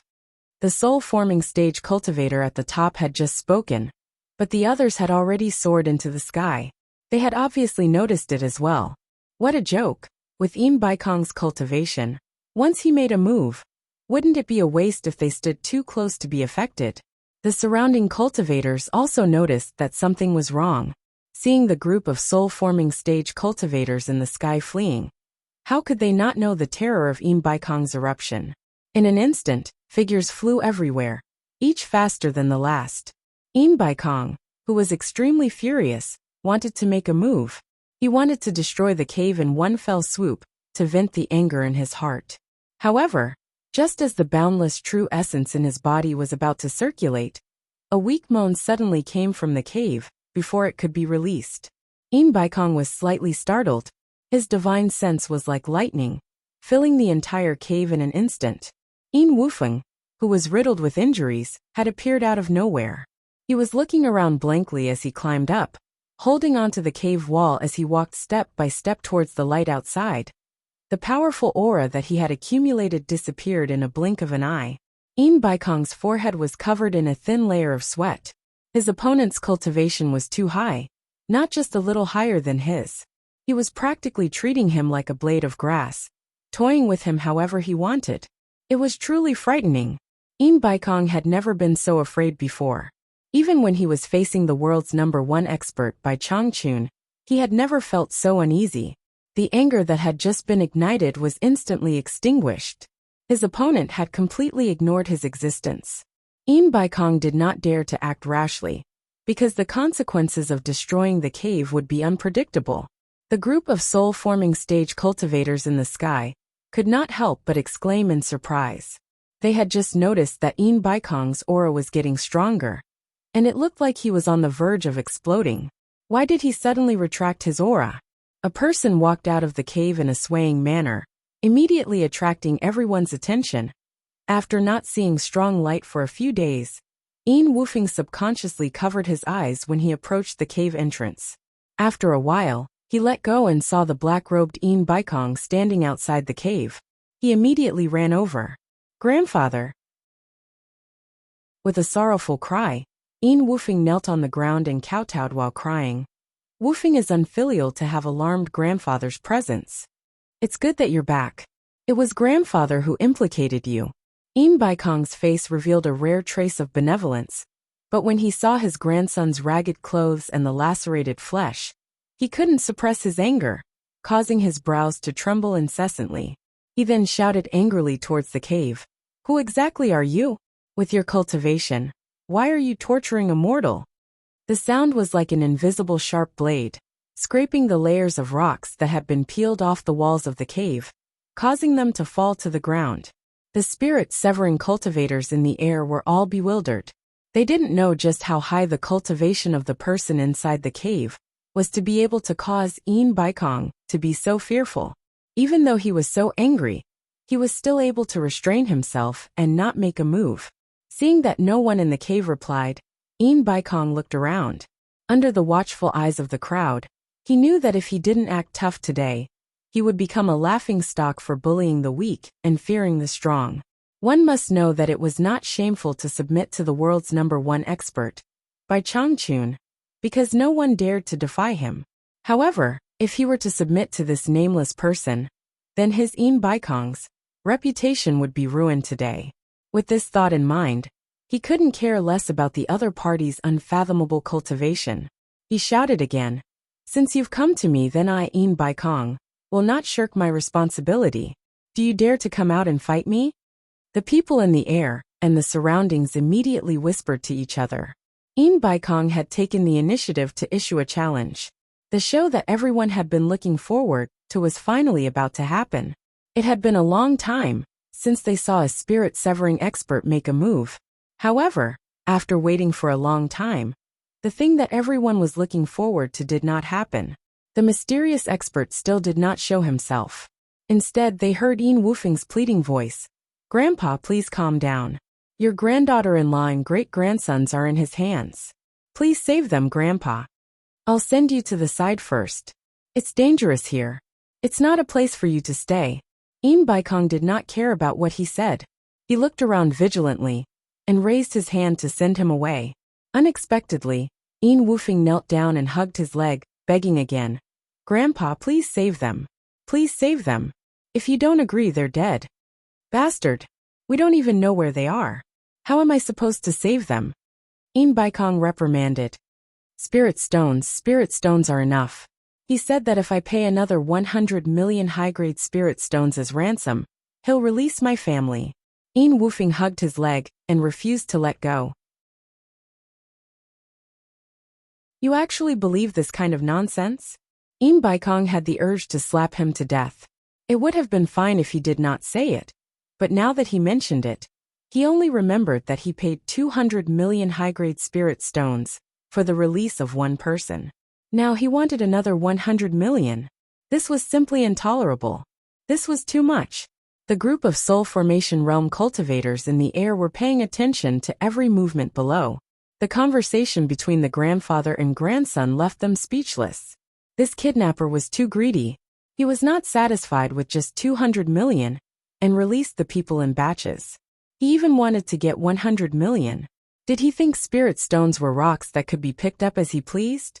"Grandpa, I beg you, try again. He promised me that he'll release everyone after he gets the spirit stones."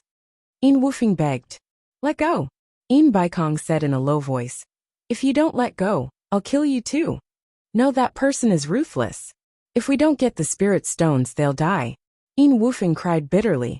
Grandpa, for the sake of my dead grandma, for the sake of grandma, try again. Just one more time. Een Baikong's expression froze.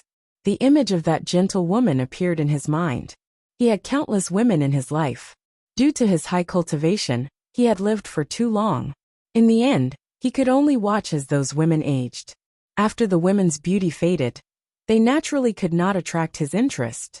Each and every one of them was fed well and lived well, waiting to die.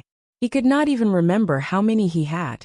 Only that woman, who was also his last woman, had died an unnatural death. Instead, her most beautiful face had been forever engraved in his heart. After that, Een Baikong knew that he had a limited lifespan. Even if he gave birth to a child with cultivation talent, he would not have the time to nurture them. Thus, he gave up on the thought of sowing more children. Therefore, among all the women, the last one was the woman he thought he loved the most. This woman gave birth to a son for him. When the son was in his prime, he followed in his mother's footsteps and died a violent death. The son left behind another son, which was the grandson kneeling in front of him. Een Woofing could be said to be the only flesh and blood of the woman he loved the most in his memory. Een Woofing's flesh and blood were naturally that woman's bloodline. Humans lived for too long. When the woman that left the deepest impression in his memory was suddenly brought up, Een Baikong suddenly felt like he could not bear the burden. His breathing became hurried. According to the soul formation expert's estimation of Een Baikong's character, him being able to fork out 200 million to save his grandson was already a great kindness. How could he allow someone to extort him again and again? However, the result was surprising. Een Baikong silently took out a storage bag and threw it by his feet. Een Woofing picked up the storage bag and kowtowed. He then turned around and crawled into the cave. After entering, he realized that the cave was a dead end. He anxiously searched around at the end. When he recalled the masked man's words, he hurriedly placed the storage bag on the ground and looked around, hoping that the masked man would fulfill his promise. Een Baikong's divine sense had been following his grandson all the way to the innermost part of the cave. This time, he used his divine sense to seal the entire cave tightly. He had to find out where the other party's divine sense came from. Who knows? He might be able to find out where the other party was hiding. However, something unexpected happened. That strand of divine sense suddenly appeared. Een Baikong's divine sense quickly trapped the other party's divine sense. However, not only did the divine sense come without a trace, it also disappeared without a trace. Just like that, the storage bag on the ground disappeared into thin air. How was this possible? Een Baikong was dumbfounded. Even if someone with a cultivation as high as Bai Changchun used teleportation, with his divine sense sealed, he would still be able to find out where they were going.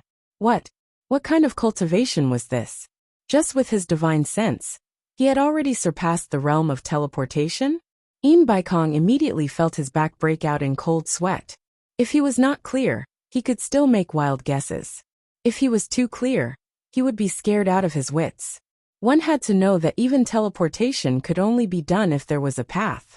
Now that the other party's divine sense had already surpassed his previous knowledge, if the person was here personally, it would be hard to imagine how high his cultivation would be. Een Baikong's back was drenched in cold sweat.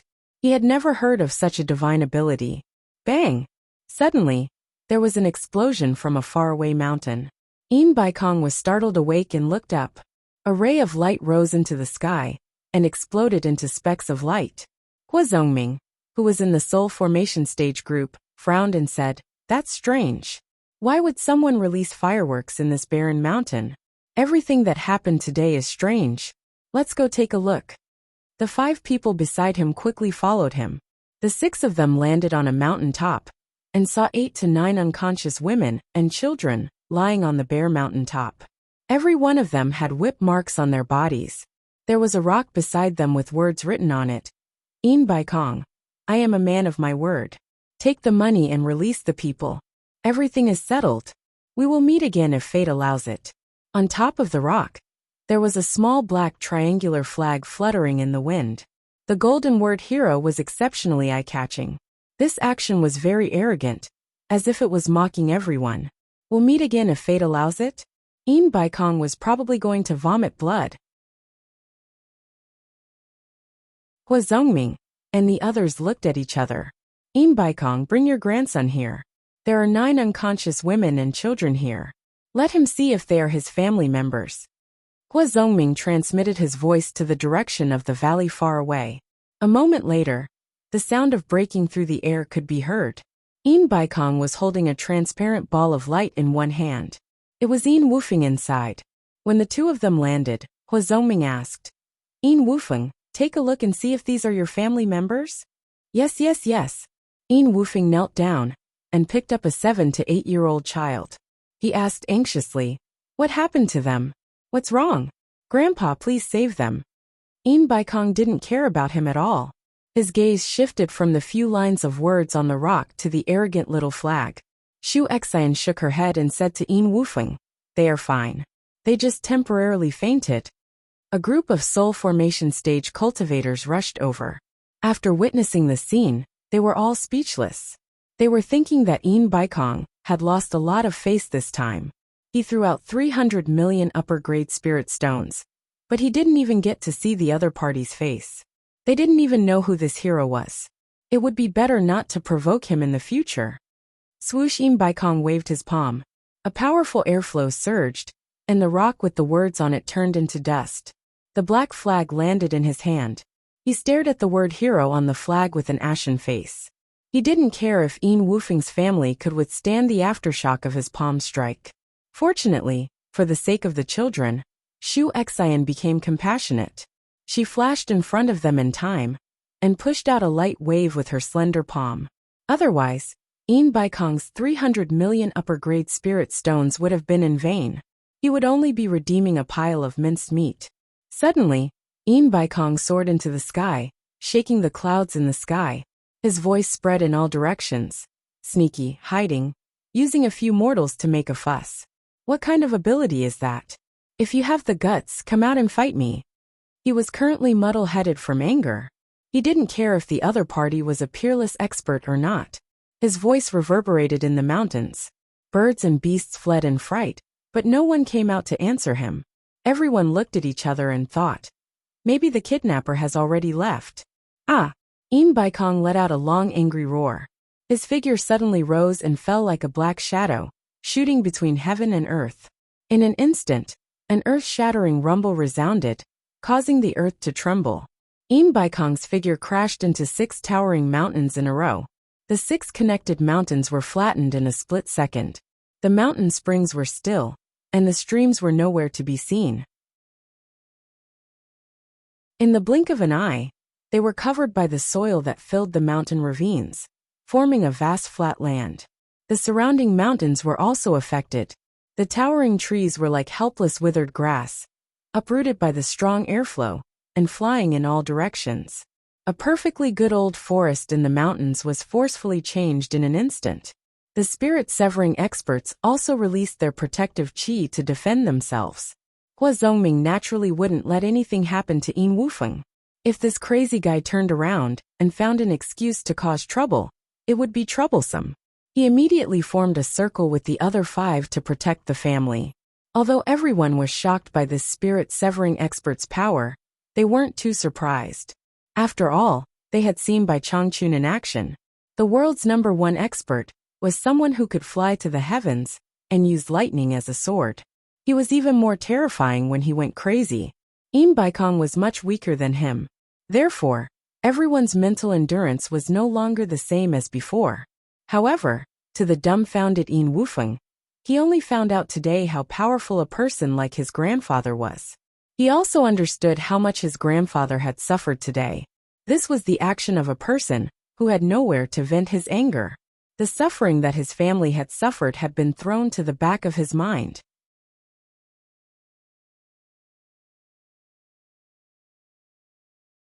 Chapter 480. In Baikong had caused such a huge commotion that the entire Deyang city could clearly feel the tremors. The commoners were in a state of panic, not knowing what had happened. Nongzhu, who was lying on the swing, suddenly appeared a few meters away from the swing.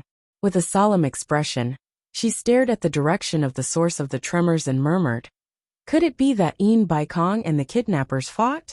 To be able to cause such a commotion while fighting with Een Baikong, the cultivation of the kidnappers must not be ordinary. Just as she was hesitating whether or not she should go and take a look, she realized that the direction had become peaceful again. She couldn't help but mutter to herself in surprise, "The winner has been decided so quickly?" With a creak, the closed door was opened. Yu Qianqiu ran out with his upper body naked. He shouted at the direction of the tremors, "Who is it? Who is it? Did you have nothing better to do? Causing such a huge commotion. Can't you let me sleep?" He stared at Nongzhu for a while, then rolled his eyes. With a paw sound, he closed the door and retreated back into the room. Nongzhu was stunned and speechless. He was very sure that this brat had been staying in the room the whole time. If that was the case, it was indeed his judgment that was wrong. The kidnapping of Een Baikong's grandson was really not done by this brat. Yu Qianqiu happily returned to the room. He hugged Furong, who was also smiling, and started to fondle her. He took advantage of her, causing her to pant and pant. As a result, Yu Qianqiu's beastly nature erupted. He directly pushed Furong onto the bed, and the two of them started to make love again. Nongzhu's divine sense went in to take a glance, then immediately retracted it as if she was escaping. She spat on the ground and cursed. "This brat is really a breeding pig. He has already done it several times since yesterday. Isn't he afraid that his life will be shortened?" How could he know that Yu Qianqiu knew that although he was a playboy, he would not be a pervert? He would definitely not watch others do such things. The reason why he hid in the room and fought with the hibiscus demon was to prevent Nongzhu's divine sense from invading the room and monitoring him, so that he could seize the opportunity to escape. In fact, when Hibiscus got out of bed to dress up, he had already left. The person lying on the bed was just a person he had found from Utopia, who had a similar figure, and was wearing the same mask to pretend to be asleep. His goal was to prove that he had always been present. Taking advantage of this gap, he successfully completed his task. As soon as he returned, he immediately ran out and shouted to prove that he was still alive. Looking at Nongzhu's dumbfounded look, it was obvious that he had been fooled by her. He was happy in his heart, and there was a beautiful woman beside him. Naturally, he wanted to have a good time. After a long time, Yu Qianqiu, who was in a good mood, opened the door and walked out dressed like a playboy. Nongzhu glanced at him and snorted, "Inhumane thing." Yu Qianqiu did not bother to pay attention to her. He climbed onto the swing of the rattan chair and closed his eyes, looking like he was asking for a beating. Suddenly, there were a few sounds of people flying in the air. Yu Qianqiu opened his eyes and saw that there were 7 more people in the courtyard. He knew Wen Rui, but he had never seen Hua Zongming and the other 5 people. He looked at the charming young woman and continued to close his eyes to sleep. Hua Zongming and the other 5 people also looked at Yu Qianqiu, and there was a trace of doubt in their eyes. They looked at him, and then at Nongzhu, and found that the two of them were actually somewhat similar. Thinking of Nongzhu's playboy behavior in the past, it was very suspicious. "Is this your son?" Shuxin asked Nongzhu with a bitter expression. Nongzhu was stunned. She was quite shocked by this question. When she came to her senses, she pointed at Yu Qianqiu, whose eyes were wide open, and said, "Him? Is he my son? How is it possible? Is he worthy of being my son?" Damn it! Yu Qianqiu jumped high on the spot, and almost directly bounced off the swing. He pointed at Nongzhu and shouted, "Old thing, what are you talking about? Do you want to fight?" Then he scolded Shuxin. "Who are you, crazy woman? Nonsense! Why do you have the same character as this old thing?" Shuxin was stunned. Unexpectedly, she was not angry after being scolded. There was a touch of shyness on her face, and she stared at Nongzhu blankly. It seemed that the sentence, "Why do you have the same character as this old thing?" was very much what she wanted. If Yu Qianqiu said that they were like husband and wife, Shuxin would be even happier. "You brat, do you want to die?" Nongzhu rolled up her sleeves and looked at him fiercely. "You can try. As long as you can't kill me, I will burn your purple bamboo forest in the South Sea to ashes tomorrow." Yu Qianqiu opened the big fan with a swish, and a large group of rich and noble peonies was very dazzling. Oh, you really don't know the immensity of heaven and earth. Before Nongju finished his words, Shushin had already grabbed his sleeve and said softly, "Forget it. Why do you care about young people?" Being touched by her, Nongju immediately lost his temper and subconsciously withdrew his hand. Seeing this, Yu Qianqiu's eyes lit up, and he thought to himself, "There is adultery. There is adultery." He waved the fan in his hand even more loudly. After hearing the conversation between the two, Hua Zongming and others looked at Yu Qianqiu in confusion. This brat dared to say that he would burn the purple bamboo forest in the South Sea. Obviously, he was also a cultivator. After a closer look, they found that they could not see through Yu Qianqiu's cultivation. They were suddenly shocked. When did such a master appear in the cultivation world? Why hadn't they seen him before? Hua Zongming asked Nongju in confusion. Who is this young man? He looks unfamiliar. Why haven't I seen him before? Nongju sneered and said, Why are you surprised? Don't be fooled by this brat's illusion. This guy is so talented that no matter how high your cultivation is, you can't see through his cultivation. In fact, he is only at the Yuanying realm.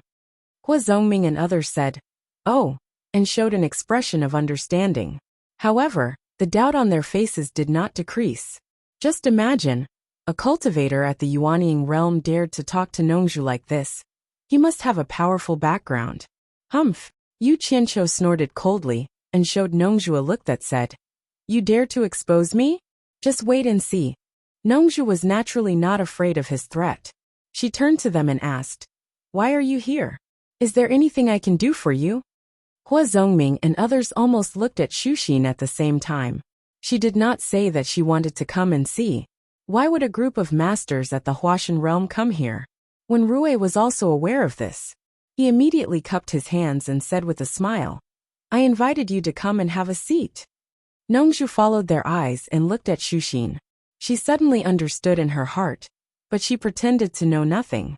The atmosphere became a little strange. Yu Qianqiu looked at Nongju and Shushin and snorted coldly, as if he knew everything.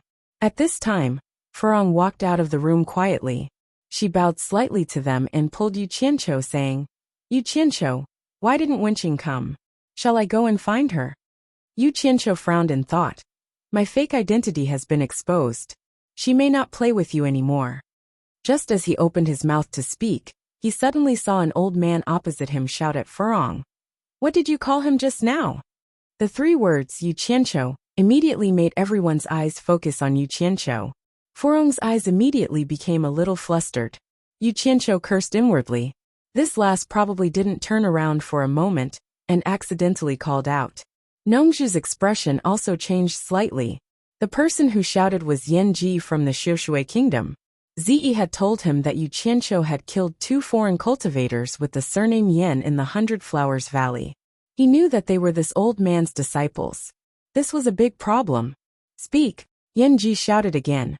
Nongju stood between them and smiled awkwardly. Don't be impulsive. Let's talk it out. He was mainly responsible for this. If he hadn't come here, these soul formation cultivators wouldn't have come here. Otherwise, Yu Qianqiu's identity wouldn't have been exposed. Yu Qianqiu closed the fan in his hand and gently held Furong's hand, saying with a smile, It's okay here. You go back to the room first. I didn't mean it. Furong lowered her head and said, I know. You go back first. Be a good girl. Yu Qianqiu smiled lightly. Seeing that he was fine, Furong felt much more at ease. She nodded and went back obediently. Zhang Peng, who came after hearing the noise, also retreated to protect Furong at his signal. Yu Qianqiu stared at Yanji and asked, Who are you? What right do you have to yell at my people? Yanji narrowed his eyes and said in a deep voice, I'm Yanji, a middle-stage soul formation cultivator from the Xiushui kingdom. That girl just called you Yu Qianqiu. Are you Yu Qianqiu from the Huaxia cultivation world? Yu Qianqiu put away the fan in his hand and rubbed off the human skin mask on his face. He threw it into his storage pouch and said expressionlessly, I am Yu Qianqiu. My name is Yu Qianqiu. Is there a problem? Since his identity had been exposed, He didn't need to wear the human skin mask anymore. They all looked at Nongju. They all knew that when Nongju's disciple, Ze, was in the Huaxia cultivation world, she hung out with this Yu Qianqiu. No wonder Nongju was with the nascent soul stage cultivator. They were old acquaintances. Yanji sneered and said, Yu Qianqiu, you must be familiar with Yin Cheng and Yin Fang, right? They are my disciples. What problem do you think there is? I was worried that I couldn't go to the Huaxia cultivation world to settle the score with you. I didn't expect you to come to me in person. That's great. Yu Qianqiu immediately understood. So he was the master of those two dead people. This was a big problem. It seemed that he had to get ready to leave. He nodded slightly and said, I understand what you mean. Your two disciples dueled with me, and in the end, they died at my hands. Today, you happened to meet me, so the master should go instead of the disciple, right? Brat, you have a sharp tongue. You want to kill me? You want me to let you go? Yanji's body was suffused with a faint killing intent. He snorted and said, Today I will bully the weak. Don't think about leaving here alive. Yanji, don't be impulsive. Let's talk. Nongju cupped her hands and persuaded. He is just a junior. You don't need to do anything. You will lose face if this gets out. Nongju, what do you mean? Do you want to help this brat stop me? Yanji narrowed his eyes and said in a low voice. Hua Zongming also slowly stepped forward and said, Nongju, friendship is friendship. But this brat is from the Huaxia cultivation world. You promised not to interfere in the Huaxia cultivation world's affairs. Are you going to break your promise today? I think it's better to let Yanji solve this himself. You and I will not interfere.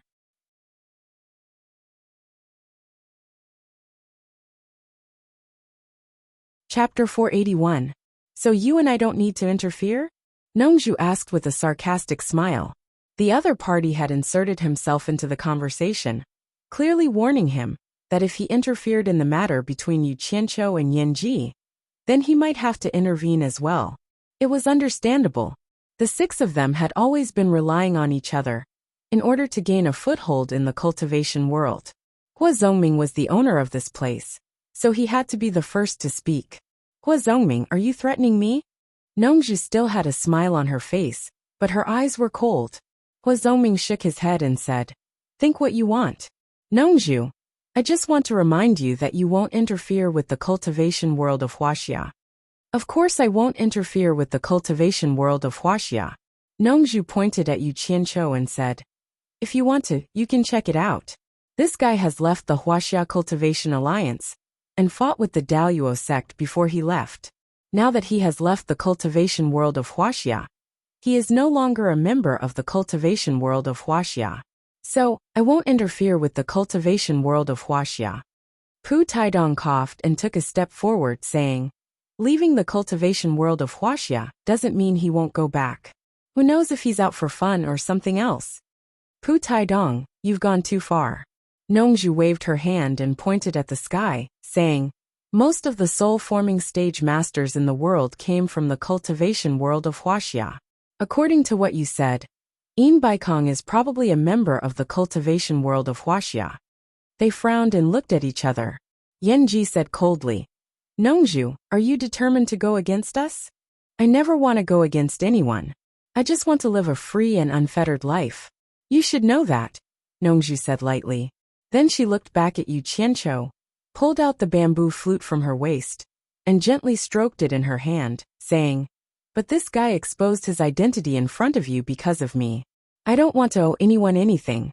Otherwise I won't feel at ease. Today, I will leave these words here. Before this kid leaves Deyang City, I will not let anyone touch him. Nongju, do you think you can protect him alone? Mu Sang snorted coldly. Nongju suddenly turned around and stared at him. She said word by word, I, Nongju, can travel around the world freely. Do you think that I only know how to play? My Southern Sea's purple bamboo forest has been able to stand tall in the cultivation world for so many years. Do you really think that it can be exchanged for being aloof from worldly affairs? Mu Sang was stunned by his words. There was one thing he had to admit. Although few people had seen Nongju fight, he had never heard of him losing in the hands of anyone in the cultivation world for so many years. This alone was enough to prove that the world-famous Master Nongzhu would definitely not be simple once he made a move. There was an iron law in the cultivation world, and that was, those who were famous did not live up to their name. In the cultivation world, the weak were prey to the strong. No one could last long by relying on a false reputation. For someone like Nongzhu, who had been free and unfettered in the cultivation world for so many years, he had never lost in the hands of anyone. How could he be so simple? Yu Qianqiu did not speak at the side. He looked at Nongzhu in a new light. He did not expect Nongzhu to protect him when he was facing 5 cultivators of the same level. This was completely different from Nongzhu, who was always at loggerheads with him. No wonder he was his master's old friend. He felt a little bit of respect for Nongzhu. When Rui looked at Yu Qianqiu in surprise, he had also heard of this guy here. It seemed that many people here had lost in his hands. It was said that the disciples of Bing Qingzi and Yin Baikong, at the end of the crossing calamity stage, had died in his hands, as well as the 2 disciples of Yin Ji in front of him. This guy really had a lot of enemies, and all of them were top figures. He actually dared to leave the cultivation world of Huaxia and come here. The One Clan was the only country that did not send people to the cultivation world of Huaxia. Because Wen Lanfeng had been in seclusion for many years, the other members of the Wen clan did not dare to make decisions without his consent. Therefore, they did not participate in this matter. In this way, when Rui thought that the Wen clan and Yu Qianqiu did not have any grievances, of course, he did not know that Yu Qianqiu was Bai Changchun's disciple. Otherwise, the grievances of the previous generation would inevitably involve the next generation. The atmosphere at the scene was a little strange. Yen Ji and the others were hesitating whether to take action or not. It was not because they were afraid of Nongzhu, but because they were worried about the person behind Nongzhu. Xu Xin was the most embarrassed. If she had not pulled them here, this would not have happened. I have a compromise. I don't know if you are willing to listen? Xu Xin braced herself and said, I'm all ears. Hua Zongming smiled. In fact, he was most unwilling to make a move here. Dian Kingdom was his territory, and Dian City was the most prosperous and densely populated place in Dian Kingdom. Based on the cultivation of these people, if they were to make a move, the people in his territory would be the ones who would suffer. Xu Xin looked at Yin Ji and said, We are not in a hurry to solve this matter. Since Mr. Nongzhu said that he would not intervene after Yu Qianqiu leaves Dayang City, it is better to wait for Yu Qianqiu to leave Dayang City. What if he never leaves Dayang City? Yen Ji sneered. Humph. Yu Qianqiu finally spoke. He raised his eyebrows and said, If I want to leave, how many people in the world can stop me? Nongzhu glanced at him and thought, You haven't learned your master's skills, but you have learned your master's arrogance. Oh, when are you going to leave? Hua Zongming asked with a smile. It was quite funny that he did not know the immensity of heaven and earth. When it is time to leave, I will leave, Yu Qianqiu replied. Yen Ji immediately mocked. What do you mean when it is time to leave? Once the news that you are in Dayang City spreads, Bing Qingzi and Yin Baikong will come to settle accounts with you. In such a dangerous situation, I am afraid you will always have an excuse not to leave. Old man Yen Ji, you don't have to provoke me, Yu Qianqiu said proudly. You soul formation experts can't stay in Dayang City every day. I have a word of advice for you. Don't send disciples at the tribulation passing stage here, lest I kill more people. Yen Ji's face darkened. These words were a bit harsh. The 2 disciples who died in the hands of Yu Qianqiu were at the tribulation passing stage. Pu Taidong snorted. Young people really don't know the immensity of heaven and earth. You are only at the nascent soul stage. How dare you speak so arrogantly? It's not that I'm speaking arrogantly, Yu Qianqiu said indifferently. It's just that I think no cultivator below the soul formation stage is my match. If I am number 2, no one dares to be number 1. I have already experienced this when I was in the Huaxia cultivation world. In my eyes, no cultivator below the soul formation stage is an expert. Everyone's faces changed, including Xu Xian and Wen Rui. These words were a provocation. It was clear that he did not care about cultivators below the soul formation stage. If it weren't for Nongzhu, they would have slapped him to death on the spot. Nongju rolled her eyes and was speechless. This guy was really arrogant. Once these words were spread, those who were not convinced would drown him with their spit. This was a challenge to the tribulation passing stage cultivators of every country. Haha. Hua Zhongming clapped his hands and laughed. Little brother, you are really heroic. I have decided not to intervene for now. I believe that your words will spread throughout the cultivation world in a few days. I want to see how you will be the #1 cultivator below the soul formation stage. I won't do it myself, but I'll spread what you've just said. Then I'll see how you'll die. Since Brother Hua the host has said so, I won't intervene for now, Pu Taidong said jokingly. He also looked like he wanted to watch a good show. Yes, this is now a matter for the younger generation. It's not good for us to intervene, Miao Hanyuan said to Yanji with a smile. Brother Yan, if you bully the young, it's a bit too much. Why don't you see how the younger generation will settle it first? That's right. Mu Sang also nodded. Brother Yan, I think so too. Sister Shu Xian, what about you? Me? Shu Xian looked at Nongju and said, I have no opinion. I will follow the opinions of my brothers.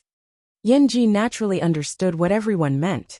He immediately laughed and said, Yu Qianqiu, I wanted to give you a quick death. Since you are looking for trouble, I will fulfill your wish. I will also do you a favor for Mr. Nongju. After that he flew away. There was nothing more to say at this point. Of course, he wouldn't stay any longer. Hua Zhongming and the others all cupped their hands at Nongju and also flew away. Only Shu Xian said to Nongju helplessly before she left, I really didn't mean it. As soon as they left, Nongju immediately poked Yu Qianqiu's forehead and scolded. Is there something wrong with your head? They won't dare to touch you with me here. What are you trying to do? You are the one who has a problem with your head. Yu Qianqiu waved his hand away and said, This is called goading. If I don't say this, even if old man Yanji doesn't make a move now, he'll still keep a close eye on me. I can't stand being watched by a master in the soul formation stage every day. Goading? Nongju scolded. Goading is more like goading. You've goaded yourself into it, haven't you? When the time comes, all the cultivators in the crossing calamity stage will come one after another. Let's see how you will deal with them. Who the hell will deal with them? They are not my family members. I will kill every one of them. I will kill every pair of them until they don't dare to come. Yu Qianqiu sneered. He thought to himself, I am not afraid of cultivators in the crossing calamity stage. I have more than 1,000 cultivators in the crossing calamity stage who are good at fighting. Who dares to compete with me in numbers? Fine. As long as you leave Dayang City, I don't care. I want to see how many people you can kill. Nongju looked disappointed. Damn it. How dare you say that? If it weren't for you, would my fake identity have been exposed? Since I can't play dirty, I will play hard. Who is afraid of who? Yu Qianqiu said grumpily. I will kill as many as they come. When Rui was speechless when he saw the two of them openly discussing killing in front of him. He was thinking of sending a message to the one family to restrain them from joining in the fun. He would consider it as giving Mr. Nongju face. Otherwise, he would really send 2 cultivators in the last stage of the crossing calamity stage to teach this arrogant boy a lesson. When Rui didn't want to listen to Yu Qianqiu's bragging anymore, he said goodbye and left the yard. Nongju also landed on the swing angrily and took a nap. Yu Qianqiu knew that he was doing this for his own good. He didn't want to quarrel with him anymore. When he walked to the door of the room, he stopped, as if he thought of something. He walked back to the swing, grabbed the rope and gently swung it. Nongju opened his eyes and looked at him. He said, One who is unaccountably solicitous is hiding evil intentions. What do you want to say? Yu Qianqiu didn't mind that his words were sarcastic. He said bluntly, I have a favor to ask of you. Nongju sat on the swing. Although it was comfortable to be swung, he didn't show any mercy. You are known as the most powerful person in the world below the soul formation stage. Do you still need to ask me for something? When you leave, help me bring Furong to Obedient Sky Island. If my master doesn't want her to stay, help me bring her to your purple bamboo forest. Just treat it as letting her accompany Zi. Yu Qianqiu slowly said. He didn't want to send Furong away. The key was that he was afraid that something might happen to her in the current situation. He wanted to send Furong directly to Utopia, but he hadn't thought of how to explain it to Chu Pinger. No woman would be willing to share a man with another woman, right? He was feeling very conflicted. He liked all these women and wanted them all, but he didn't want to hurt them. After thinking about it, he couldn't think of a perfect solution. It was really a headache. He had to stop them from seeing each other for the time being. Furong. Nongju was stunned and pointed to the room. Is she the mortal girl who slept with you? What you said is so unpleasant. It simply tarnishes Mr. Nongju's elegant reputation in the world of cultivation. Yu Qianqiu pushed the rope and swung the swing. He said, she is not a mortal. She is also a cultivator in the middle stage of bearing essence. She is also a cultivator? Is it possible? Nongju began to doubt his judgment. He had been wrong these days. Yu Qianqiu didn't hide it from him. I made some restraining breath pills. After taking them, others can't easily see through my cultivation. Restraining breath pills? I've heard of it. It seems to have been lost. I didn't expect you to be able to make it. Nongju suddenly became interested. A sudden pressure was generated, and the swing immediately stopped moving. He reached out and said, give me a few pills. Let me go and scare your master. No problem. I'll give you a bottle for you to play with. But you have to agree to my conditions first. Yu Qianqiu said. Nongju jumped off the swing and looked at him while pinching his chin. This guy has 7 orifices exquisite pill and restraining breath pills. They are all lost treasures. It seems that he really got the true inheritance of the Dan Grandmaster. I wonder if he has any other treasures with him. I am a cultivator in the middle stage of deification. Do you want me to run errands with a bottle of restraining breath pills? Nongju pretended to be angry. You want to blackmail me? Yu Qianqiu sneered. Zi took a priceless treasure from me. I didn't even say a word. Now you want to blackmail me? Fine. I don't need your help. You either ask Zi to return the priceless treasure to me, or you give it to me in spirit stones. I'm not picky. That you're tuning in to the Journey of the Soul YouTube channel. Don't forget to subscribe and join us on this journey to catch the most captivating stories.